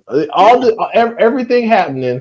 Y'all got plenty of smoke for Artman Art and a man. little and a little bit of smoke for myself. But all the actual racism and people denigrating all types of people in front of your face, y'all focused on canceling our asses. You know Meanwhile, what, Julius? go go. I get what you're saying. I wholeheartedly understand what you're saying. For real. And It's just it's messed up, man. And I feel like you got to watch that movie, man. which one? That Fred Hampton movie Yeah, definitely. because Hey, he and he bring made it. up Look, Jason hold on 1 second, 1 comment. second. one sec. He brought Mhm. up an interesting point in that movie, uh, the rat. You know, saying rest in peace or rest in piss. I meant the rat. You know, he came into the community and he was basically robbing dudes at the bar, but he didn't rob dudes with a gun. He robbed dudes with a badge. He had a fake badge.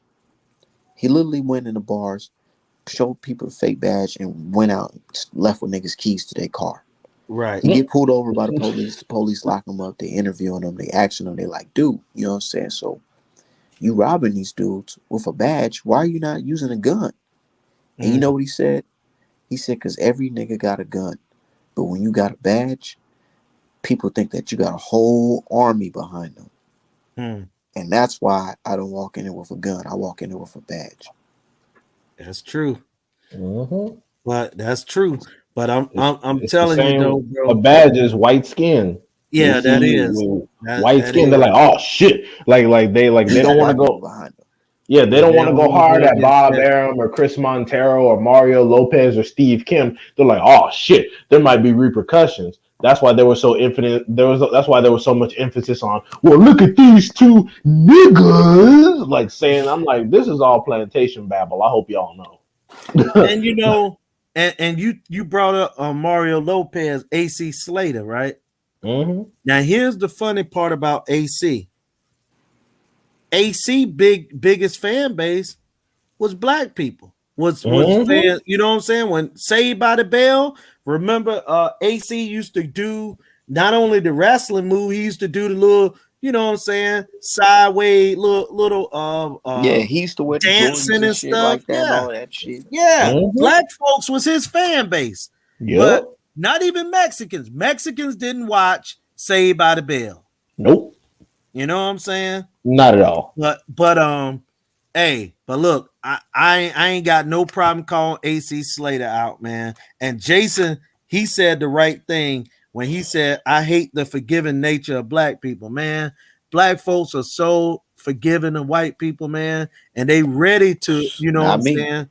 They are ready. That's Not not everybody, forgiveness. they That's ready fear. to forgive them, man. That's not forgiveness. That's fear. Yeah.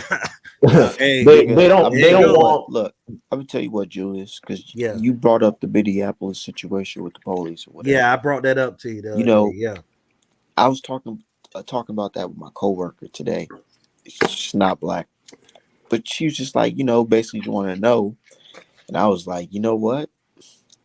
At this point, it's like, well, now I know I got to keep my AR loaded in the house Yeah. because we had a situation where it's like black folks ain't if you ain't ready to die behind whatever, you might as well just die on your knees because regardless, these folks are trying to kill you.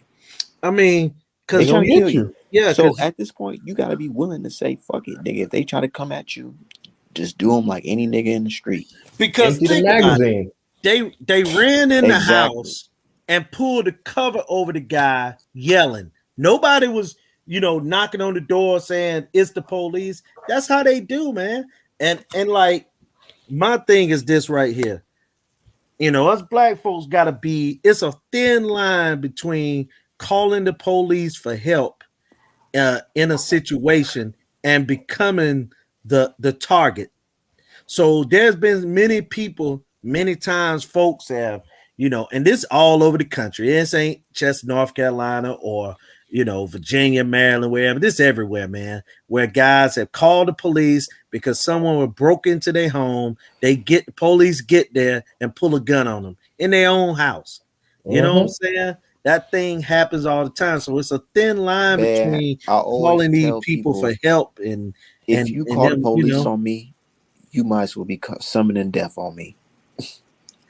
yeah, because it can turn that way, and they so angry when they come at us. They angry, man. You know what I'm saying? Like it Cause could these be like niggas, a they be dweebs, nigga, fucking nerds that was getting put. Nick, my pops in his 50s, he tell me straight up, the cops out here in my city, he went to school with these niggas. He said, man, these dudes was fucking bitch made, and they get these fucking jobs mad as hell at black folks because black Have folks some power. used to smack them up until they turn pink out here, and now they out here fucking thinking they run some shit. Hey, Jason said my Mexican friends thought AC Slater was black. That's what I'm saying. AC Slater fan base were black folks during the you know what I'm saying, the Saved by the Bell days. You know what I mean? But Art man, I feel you on that. And I tell you another terrible black person, and that's a prosecutor, a DA, because you are in position to really help your people because that's where the real injustices happen is inside them courtrooms. You know what I'm saying? I done seen too many of them. Everybody got somebody in their family that got, what I'm saying, they Well, do overkill. Like, okay, they might have sold some drugs. Let's say they caught them bringing drugs from, St. Paul to Minneapolis, okay, and they'll give them a trafficking charge for going 10 miles. You get what I'm saying? So the thing is, it might say, let's give them 36 months. They'll give them 72 months. That's well, why I brought up the I'm trying to tell people, situation. I be laughing at these dudes on Twitter because they be like, "Oh, you guys think you're a victim? You think you guys are a victim?" I'm like, dude, I have real life experiences of being a victim of racism. Nigga, I remember before moving back to Minnesota, I got caught up on some bullshit. Long story short, I got a fucking bullshit misdemeanor charge. It was on probation. Violated probation, had to spend like a week in jail. I moved to Minnesota, right? I'm got a job, whatever. They pull me to the office and say, you know, we got to let you go because Yep. we see that you just got out of jail and Mm-hmm.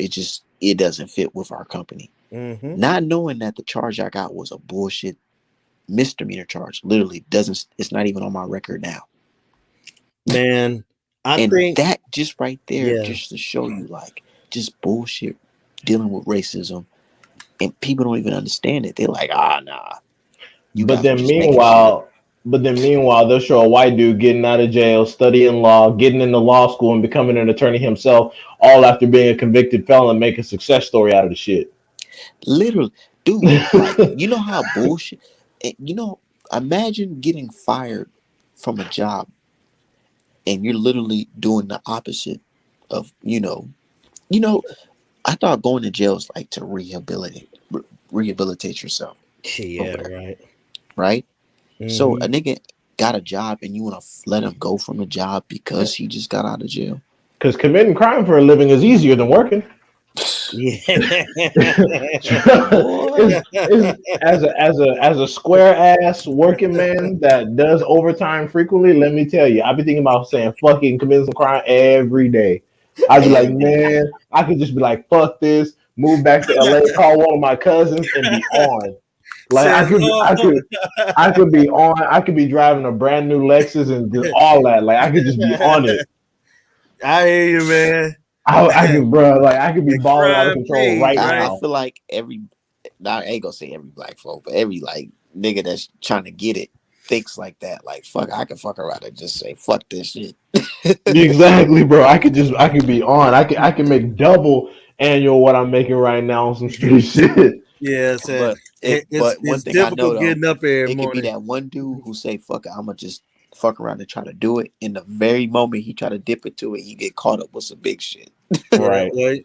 well, anything could be big for us in that courthouse, man. I'm just telling you, man. Like, you know, and I see what somebody had left in the chat. They was talking about the prosecutor that they wouldn't let a pro-black prosecutor be there long. Oh, no doubt, he You're got to right. be harder on the black folks. But look, but I have seen white judges and prosecutors, you know, go at the defendant and make him the victim. You know what I'm saying? Yeah. They start talking Look at about mental Rittenhouse. health, all these different things. If I start talking about I got mental health, you know what they're gonna say? Well, Mr. Streeter, we're gonna help you out. They'll add more time. We're gonna give you time to get yourself together. We're gonna add on a year so you can get the But help you you know, need. And and you they know want that you to type of sit stuff. in a closet You because, know that bro, type of stuff. Julius. yeah, It really makes a certain type of black person, because if you blatantly showing us that the rules are different, you're showing us in our face that you can kill us with impunity. Think mhm. about it. It's not everybody. Every black folk is not scary. There's people that's not on social media that they gonna meet the right one and they gonna catch it. I'm telling you. And Look at, man, literally look. mhm, When I moved out here to Minnesota, when I moved back to Minnesota, Philando Castile, he literally died fucking a block away from the trade school I was at for nothing. for That was the nothing. thing, for nothing. One That's day why I'm I brought In watching. up. front of his children. One day I'm watching the news, right? And I see the story about in Dallas, the city I just left. There's a guy, Mr. Johnson, doing what the fuck he was doing. You know what I'm Mhm. saying? Retaliated. That type of stuff, seeing that every or just seeing that type of stuff, it just creates a different type of black person. And And I feel like mhm. we're not just completely lost as people. I feel like we have some But real life riders out here, but they just not gonna everybody's just not vocal on social media But bragging that's what about we it. got to do. What Jason said, man, we got to start molding these children into getting into law instead of calling the police snitches and Yes, sir. and everything. We need to push these kids into the courthouse. We need to push them into the police squad cars because it'll get better. Because man, the Man, average you hold person, on, hold on. Before yeah. you say it's gonna get better, look at dudes like Chris Donor. He was in law enforcement. No, no, no, no. Talk I'm about saying, representation. I'm He's there. saying if we can get enough of us in there, it will get better. Now, not it's getting better. It's not getting better.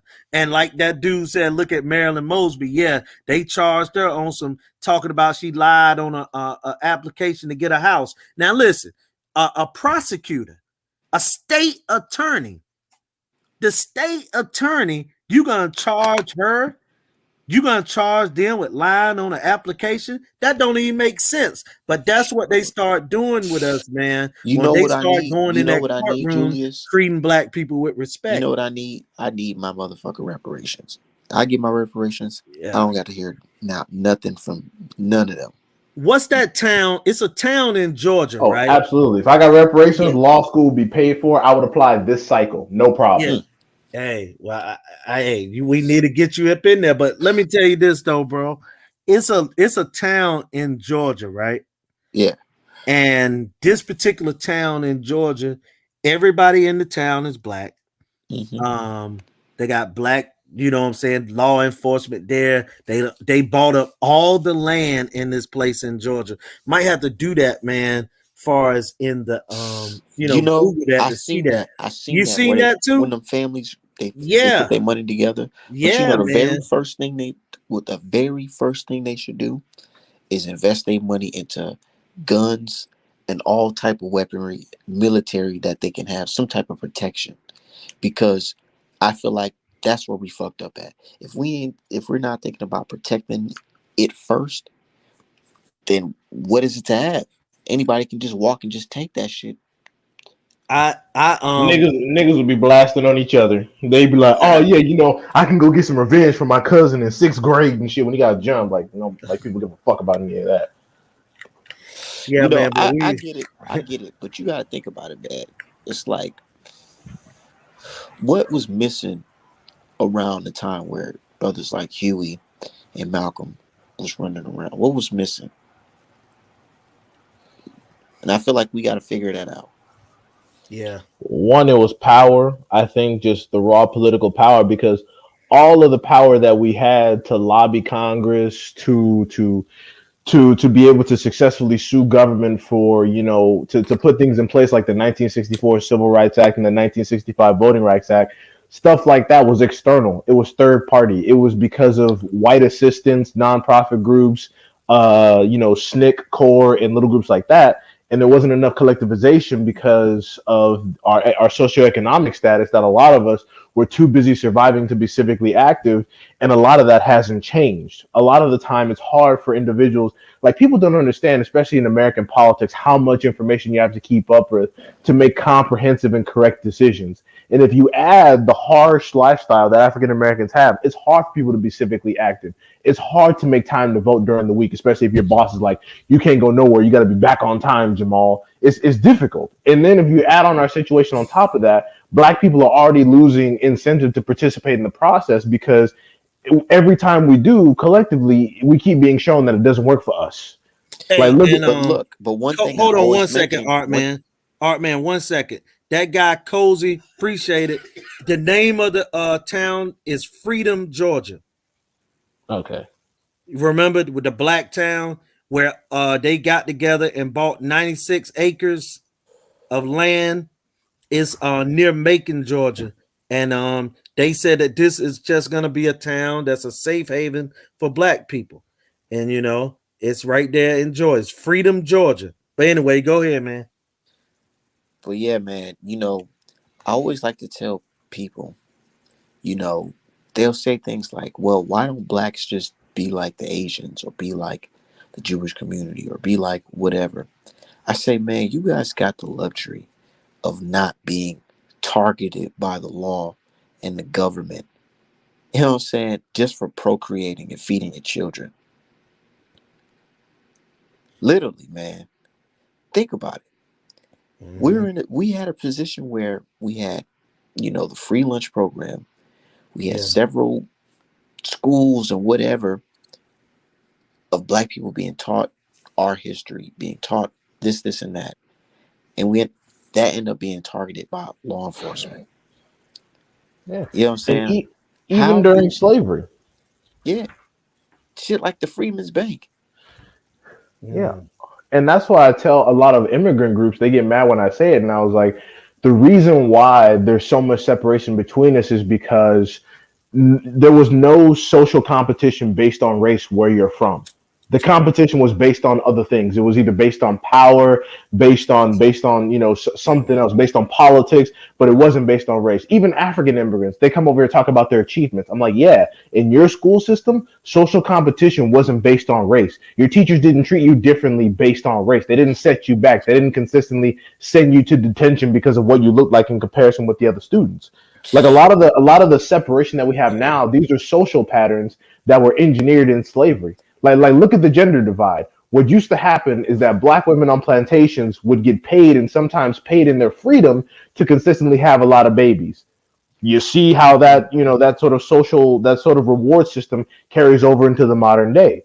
Right. The So welfare system. yeah, Hey, exactly. And even back in the 70s, the no man in the house policy. Black women yeah. were literally incentivized to get away from men in Mhm. order to receive a check from the government.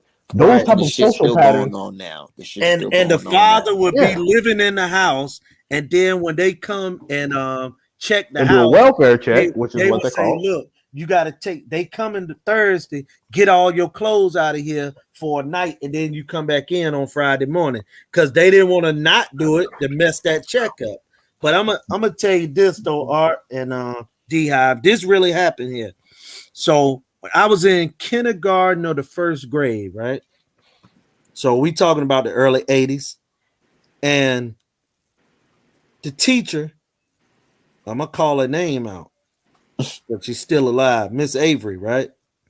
So she asked, y'all already laughing, so you know it's gonna be some stuff, right? So she asked all the kids what they wanted to be, and when they grow up.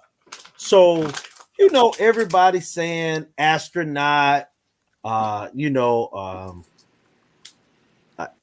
maybe a football player, basketball player, whatever. Or, they were saying doctor, lawyer, just, good things.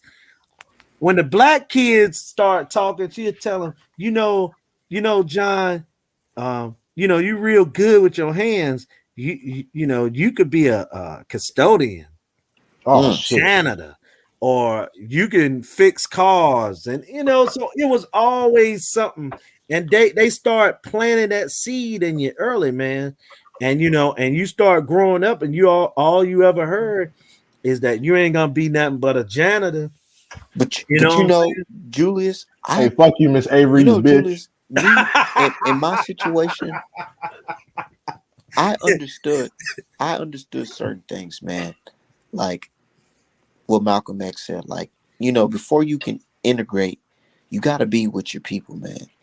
You gotta Yeah. get to schooling for your people. So me, on my end, man, I started off going to school at a charter school, black charter school, Hmm. where we literally had classes where we're learning about Malcolm X and Martin Luther King, like shit like that, like you know what I'm saying, and how to fold clothes and respect your elders and stuff like that. A charter school that no longer exists. Can't even look Hmm. it up anymore. It's just Right. gone. And then I ended up going to a white school in like the fourth grade, fifth grade.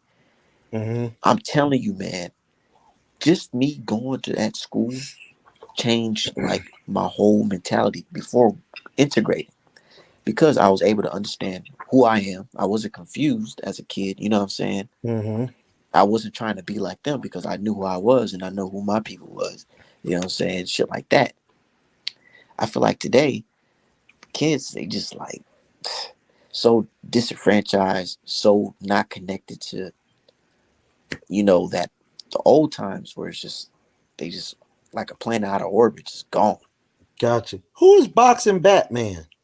Mm. I don't know. You talking about niggas is What is half he white. talking about? Like, but does it matter though? Boxing Batman, does What'd it he say? matter? He said What? He Devin said, Haney is half white, so But stop talking art, how man. is he half white? well, he's not half white, but would it matter though? So it's Keith Thurman. What we Right. what we doing here? What we doing here? Right. Hey, that's just funny. But my bad to drift Man, off into this race talk. But yeah, yeah, yeah, yeah, it's the yeah. truth But though. It's but it's like relevant to boxing boxing. though. It's You know how it's relevant to relevant to boxing. boxing? Yeah. Because you can see Devin Haney being put in the same position that we're in. A Yeah. situation where opportunities are being stolen from us Hmm. based off race. And he got millions of dollars, And he and got he's millions. still getting stepped aside. I mean, it's just like the football.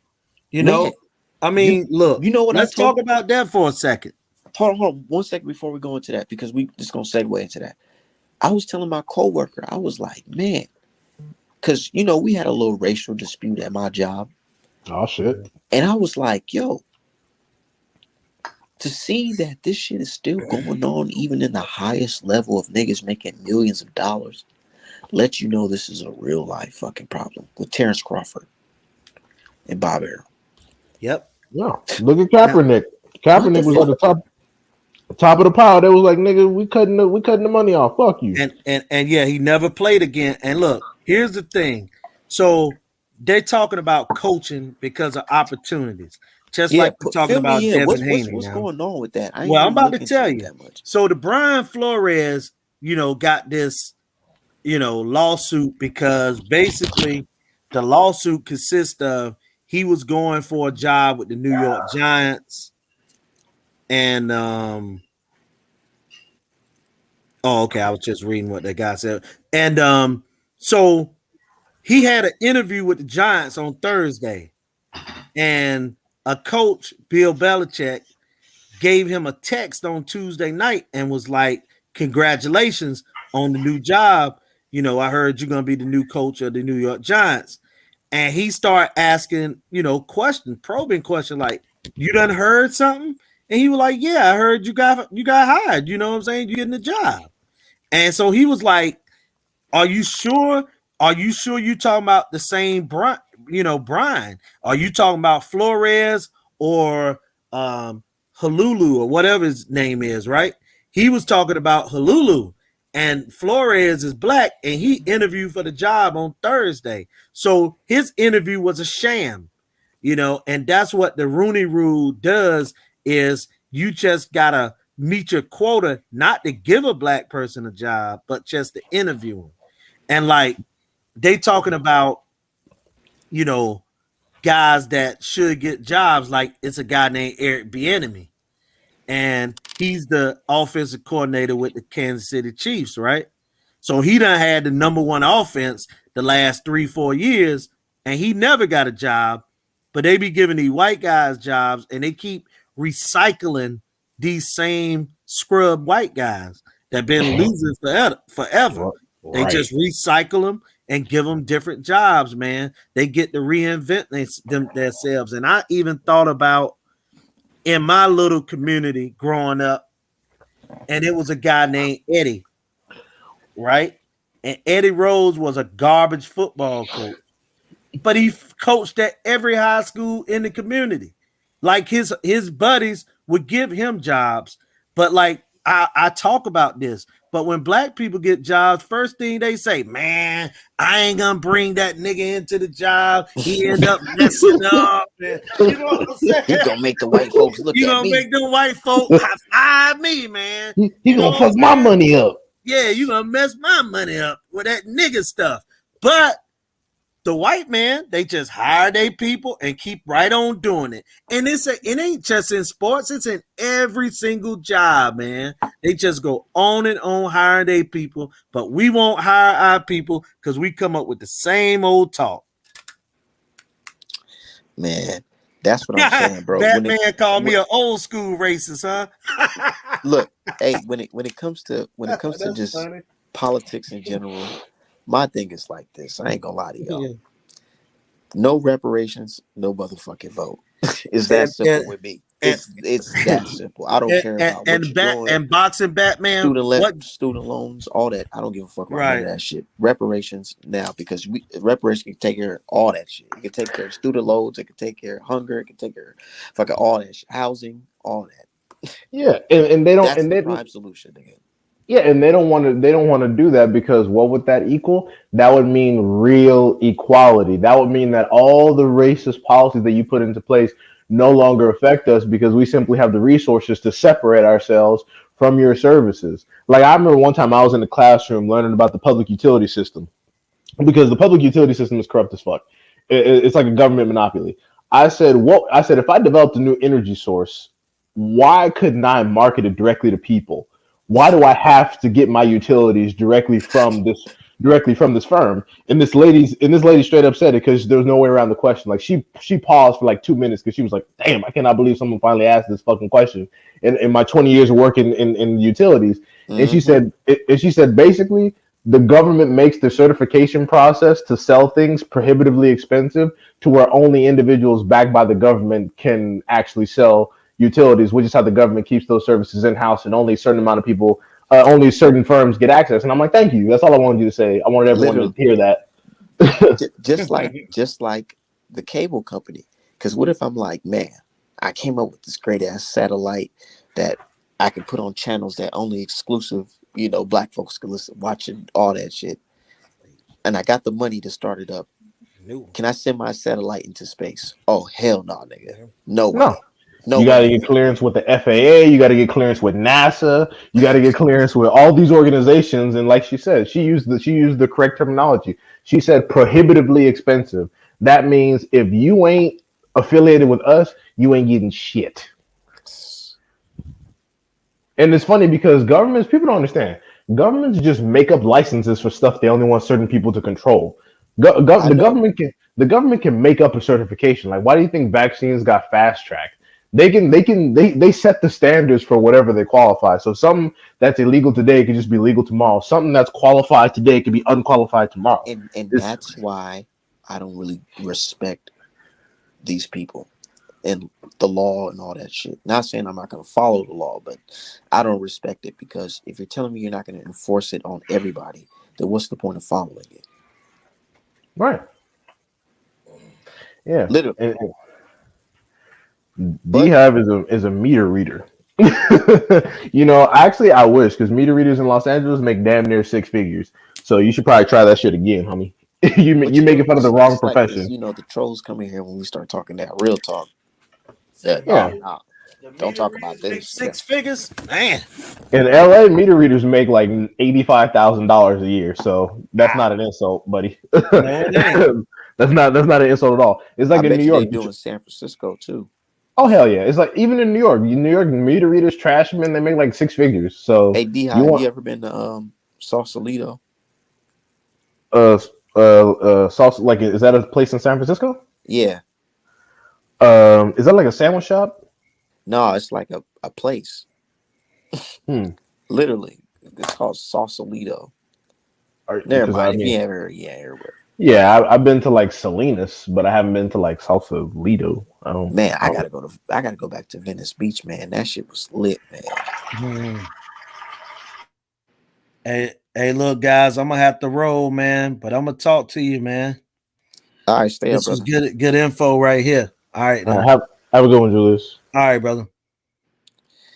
Yeah, man. We just be cooking up on everything, man. Devin Haney, bro. This whole shit with George Cambosis, it's just funny to me, dude. Everybody that was talking shit about George Cambosis is now his number one fan, telling him he should fight in Australia. You're the A side. You niggas was saying he lost to Lee Selby. Now y'all calling him the A side? What is this, man? I feel like I'm in the Twilight Zone or something. Yeah, and I swear, like I said, people consistently they got short memories. I don't. We just finished doing this whole thing. Tiafimo said he's pricing himself out. Had his next fight, not even on Top Rank, on the zone, right where he was supposed to Not be. even in Australia, like he Not thought it was. not not Australia at all, because it's the same situation. They're talking about, oh, Australia's only 50% capacity, so we're gonna wait. And I'm like, wait for what? He says I'm George like, got the belts though. yeah, oh, George got the belt. I'm like, again, the belts don't translate into any A side privileges because Haney, again, I have to keep reminding people, Haney made more money fighting Gamboa than Tiafimo made fighting Lomachenko. Lomachenko. Didn't he fight Lomachenko in a bubble? Yeah, he fought Lomachenko in the bubble in a little studio in New York where fucking barely anybody watched. I mean, there was no crowd, of course. So people keep talking about, oh, all these big ass money fights. I'm like, none of these big ass money fights are made. And as y'all saw, they talking about, oh, he needs to get with Top Rank. I'm like, bro, Bob Arum didn't even pay for fucking Cambosis and Lopez. What makes you think he gonna do Haney any better? People are like, oh, he should Bro, just go these people sign got with. short memories. Bro, really think about it. Bob Arum said, man, the whole reason why they fought on the zone, because Bob Arum was like, nigga, I ain't paying for this shit. Right, right. Literally. And now you think he about to pay for this shit because he got some belts? Yeah, and oh, you said Ryan Garcia gonna get it. I don't know if Ryan Garcia gonna sign up for it, but yeah, but like I said, Bob Arum didn't even care about Lopez. But people saying that he needs to go to Top Rank, I'm like, why? George Kambosos didn't fight on Top Rank with TFM, he fought on the Zone. So it's not, and like I said, Ludabella has had plenty of fighters to fight on the Zone. Her money always been good up until now, and even still, Ludabella's talking about fighting on the Zone. He's just not talking about fighting Devin Haney specifically. Bro, what do you think about this Robert Garcia explaining that this nigga Ludabella called her by accident? Do you think he's on some sneak diss and shit? Because, or you think it's just really he's just talking? I think number one, Robert Garcia doesn't really care because Robert Garcia has so many fucking fighters that he's not really concerned about his money. Number two, I think he was pissed off that Lou DiBella got him confused with the other Mexican Robert. And he's probably like, nigga, we are not all the same, you piece of shit. So, whatever. And also, yeah, he's kind of exposing him a little bit. He was like, shit, Lou DiBella over here cooking up some other shit and had no intention of fighting this dude. He trying to get a good decent relationship with his own, so he can sneak around, sneak a And bum in, and then Robert and then fight Garcia is Garcia. laughing. Robert Garcia was fucking laughing. Now hold on, let me play that clip because that nigga was like, "Yeah, this motherfucker told me everything. Yeah, this dumbass nigga, he wasn't about to fight Devin Haney. He didn't want to fight him." Not at See, all. like, come on, bro, that shit's fucking wild. Hold on. Oh yeah, one thing though, man, get well soon, Robert Easter Jr., bro. That Yeah, shit's that shit fucked was. up, man. It be I your forgot to own mention people. that, man. It be your own It be people. your own people. I know. It definitely do. But you know how that go, D-Hive, being in your fucking certain situation, being in your neighborhood with niggas is hungry, bro. You know how that shit go. That's it, and that's exactly why you leave. That's exactly rule number one why you fucking leave.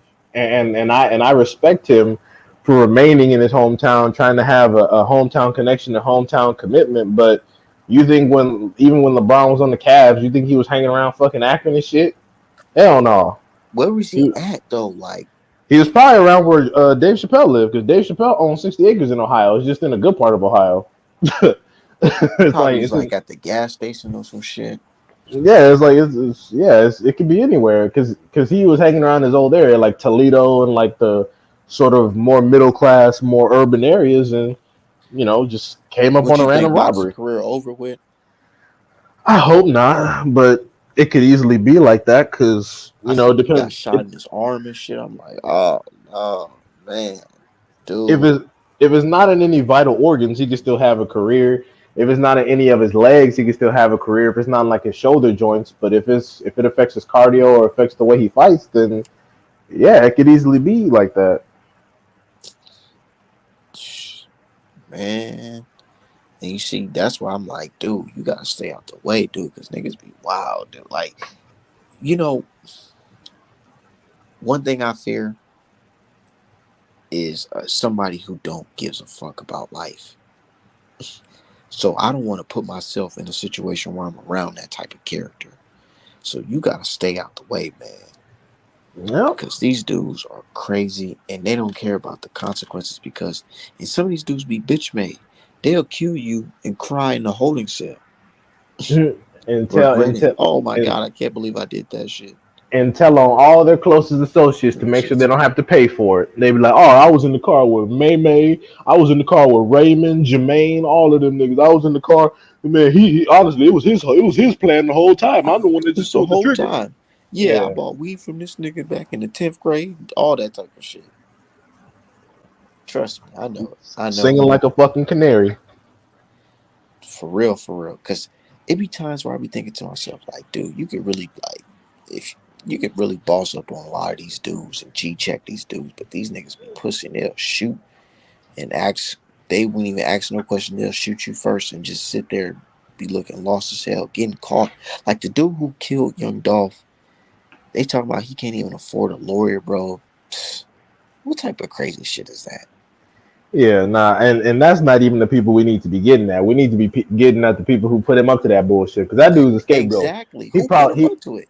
he probably some kid putting in his first work, no criminal record, figure he only get like 15 to life anyway, and be out in like a decade for good behavior. So he like 20 right now. He can hit the streets before his mid 30s. That's what they banking on. It's Man, always it's always some nigga like that. they Somebody got that know, do they got a capital murder charge in Memphis? like death penalty. Cause in Texas, man, you kill somebody's capital murder, they can charge your ass with death. Mm. I don't know. I haven't really looked into it. I gotta hit up T Boxing, and ask him about that shit. boxing, shut the hell up. You don't know Yo Gotti had dog. Shut up. Yeah, Shut up. watch a couple rap music videos now. He think he know what the Yeah, fuck is going on. he said he was brown, and then he want to be in the comment section saying nigga and shit. You just like Tiafimo. Shut your dumb ass up. First you See, want to come in. You want to come in talking about I'm brown, and then all of a sudden you want to start saying nigga. You lucky I deleted it in the chat before you embarrassed yourself. Goofy ass. that's probably the dude from Pro Bellum, the Oh, bad he boy. mad. He probably mad as fuck. He probably I, just I was I fucking. found him in there. That's his troll account. You would never know. Niggas be billionaires, rich in the motherfuckers sit back on a iPhone pretending to be a fucking bot and shit. You would never fucking know, bro. I would You'll I would never do know. that. I You'll would do never that. know. You would never know. Yeah, to hear what people talking about in the grassroots, I would definitely do Of that. course.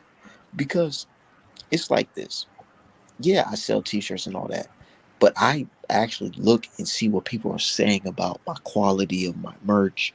I actually want to hear if you're spending money, I want to know if you're a potential customer, I want to know what you're thinking because you got to know your market, right? I'm pretty sure these niggas go and try to investigate and see what the market is talking about. What are y'all talking about?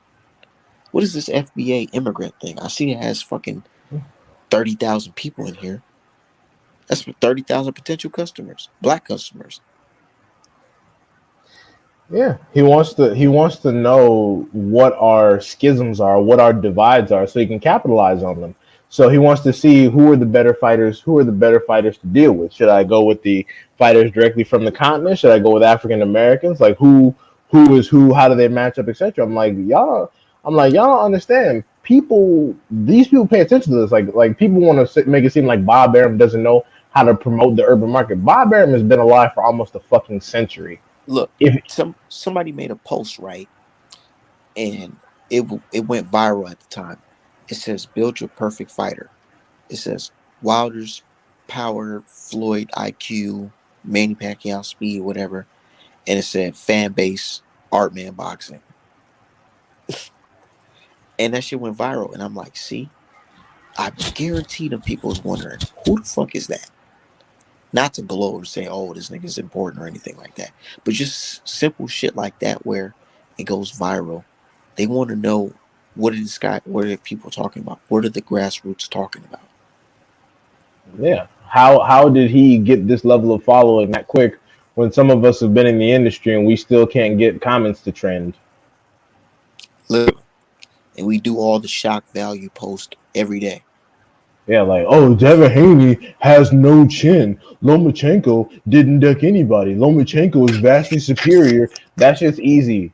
That shit is easy. Anybody can fucking do that, Yeah, bro. and then you got these niggas. Yeah, man, dude, this guy just striving for greatness. He's gonna be great in life, nigga. Shut up. And Tyson Fury never cheated. Deontay Wilder is a crybaby. I'm like, that's easy work. Anybody can post that and get 100 likes. That's easy work. Like that's just like people who go with the consensus and pretend they know boxing. I'm like, you didn't make an amazing pick. You went with the consensus favorite.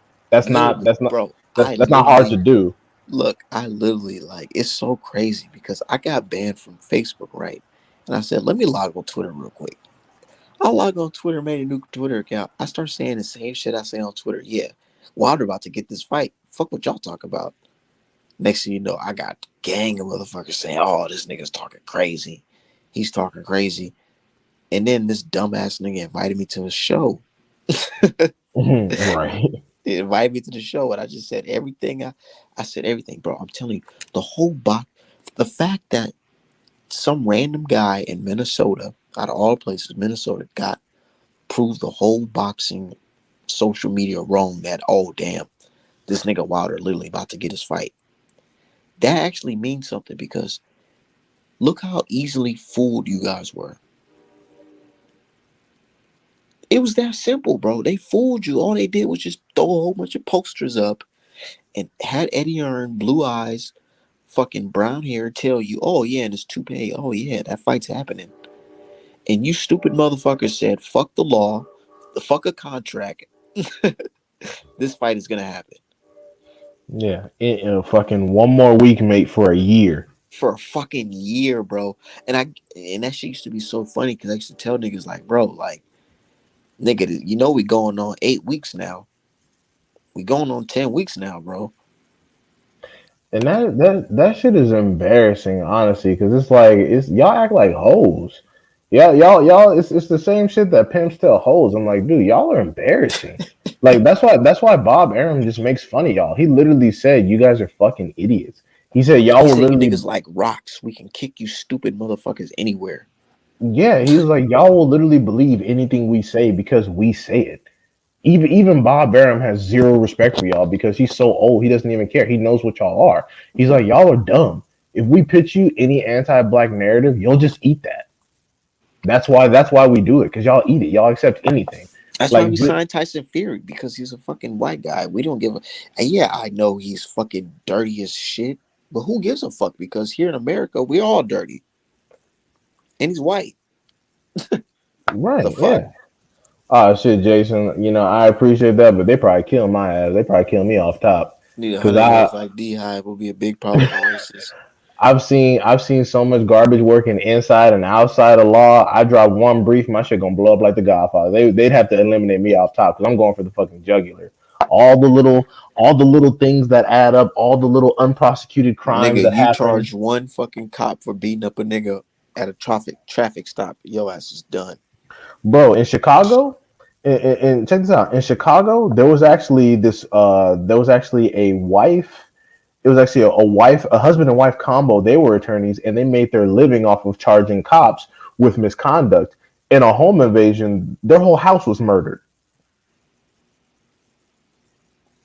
They killed the couple. They murdered them, all of them. They killed the couple, everybody in the house.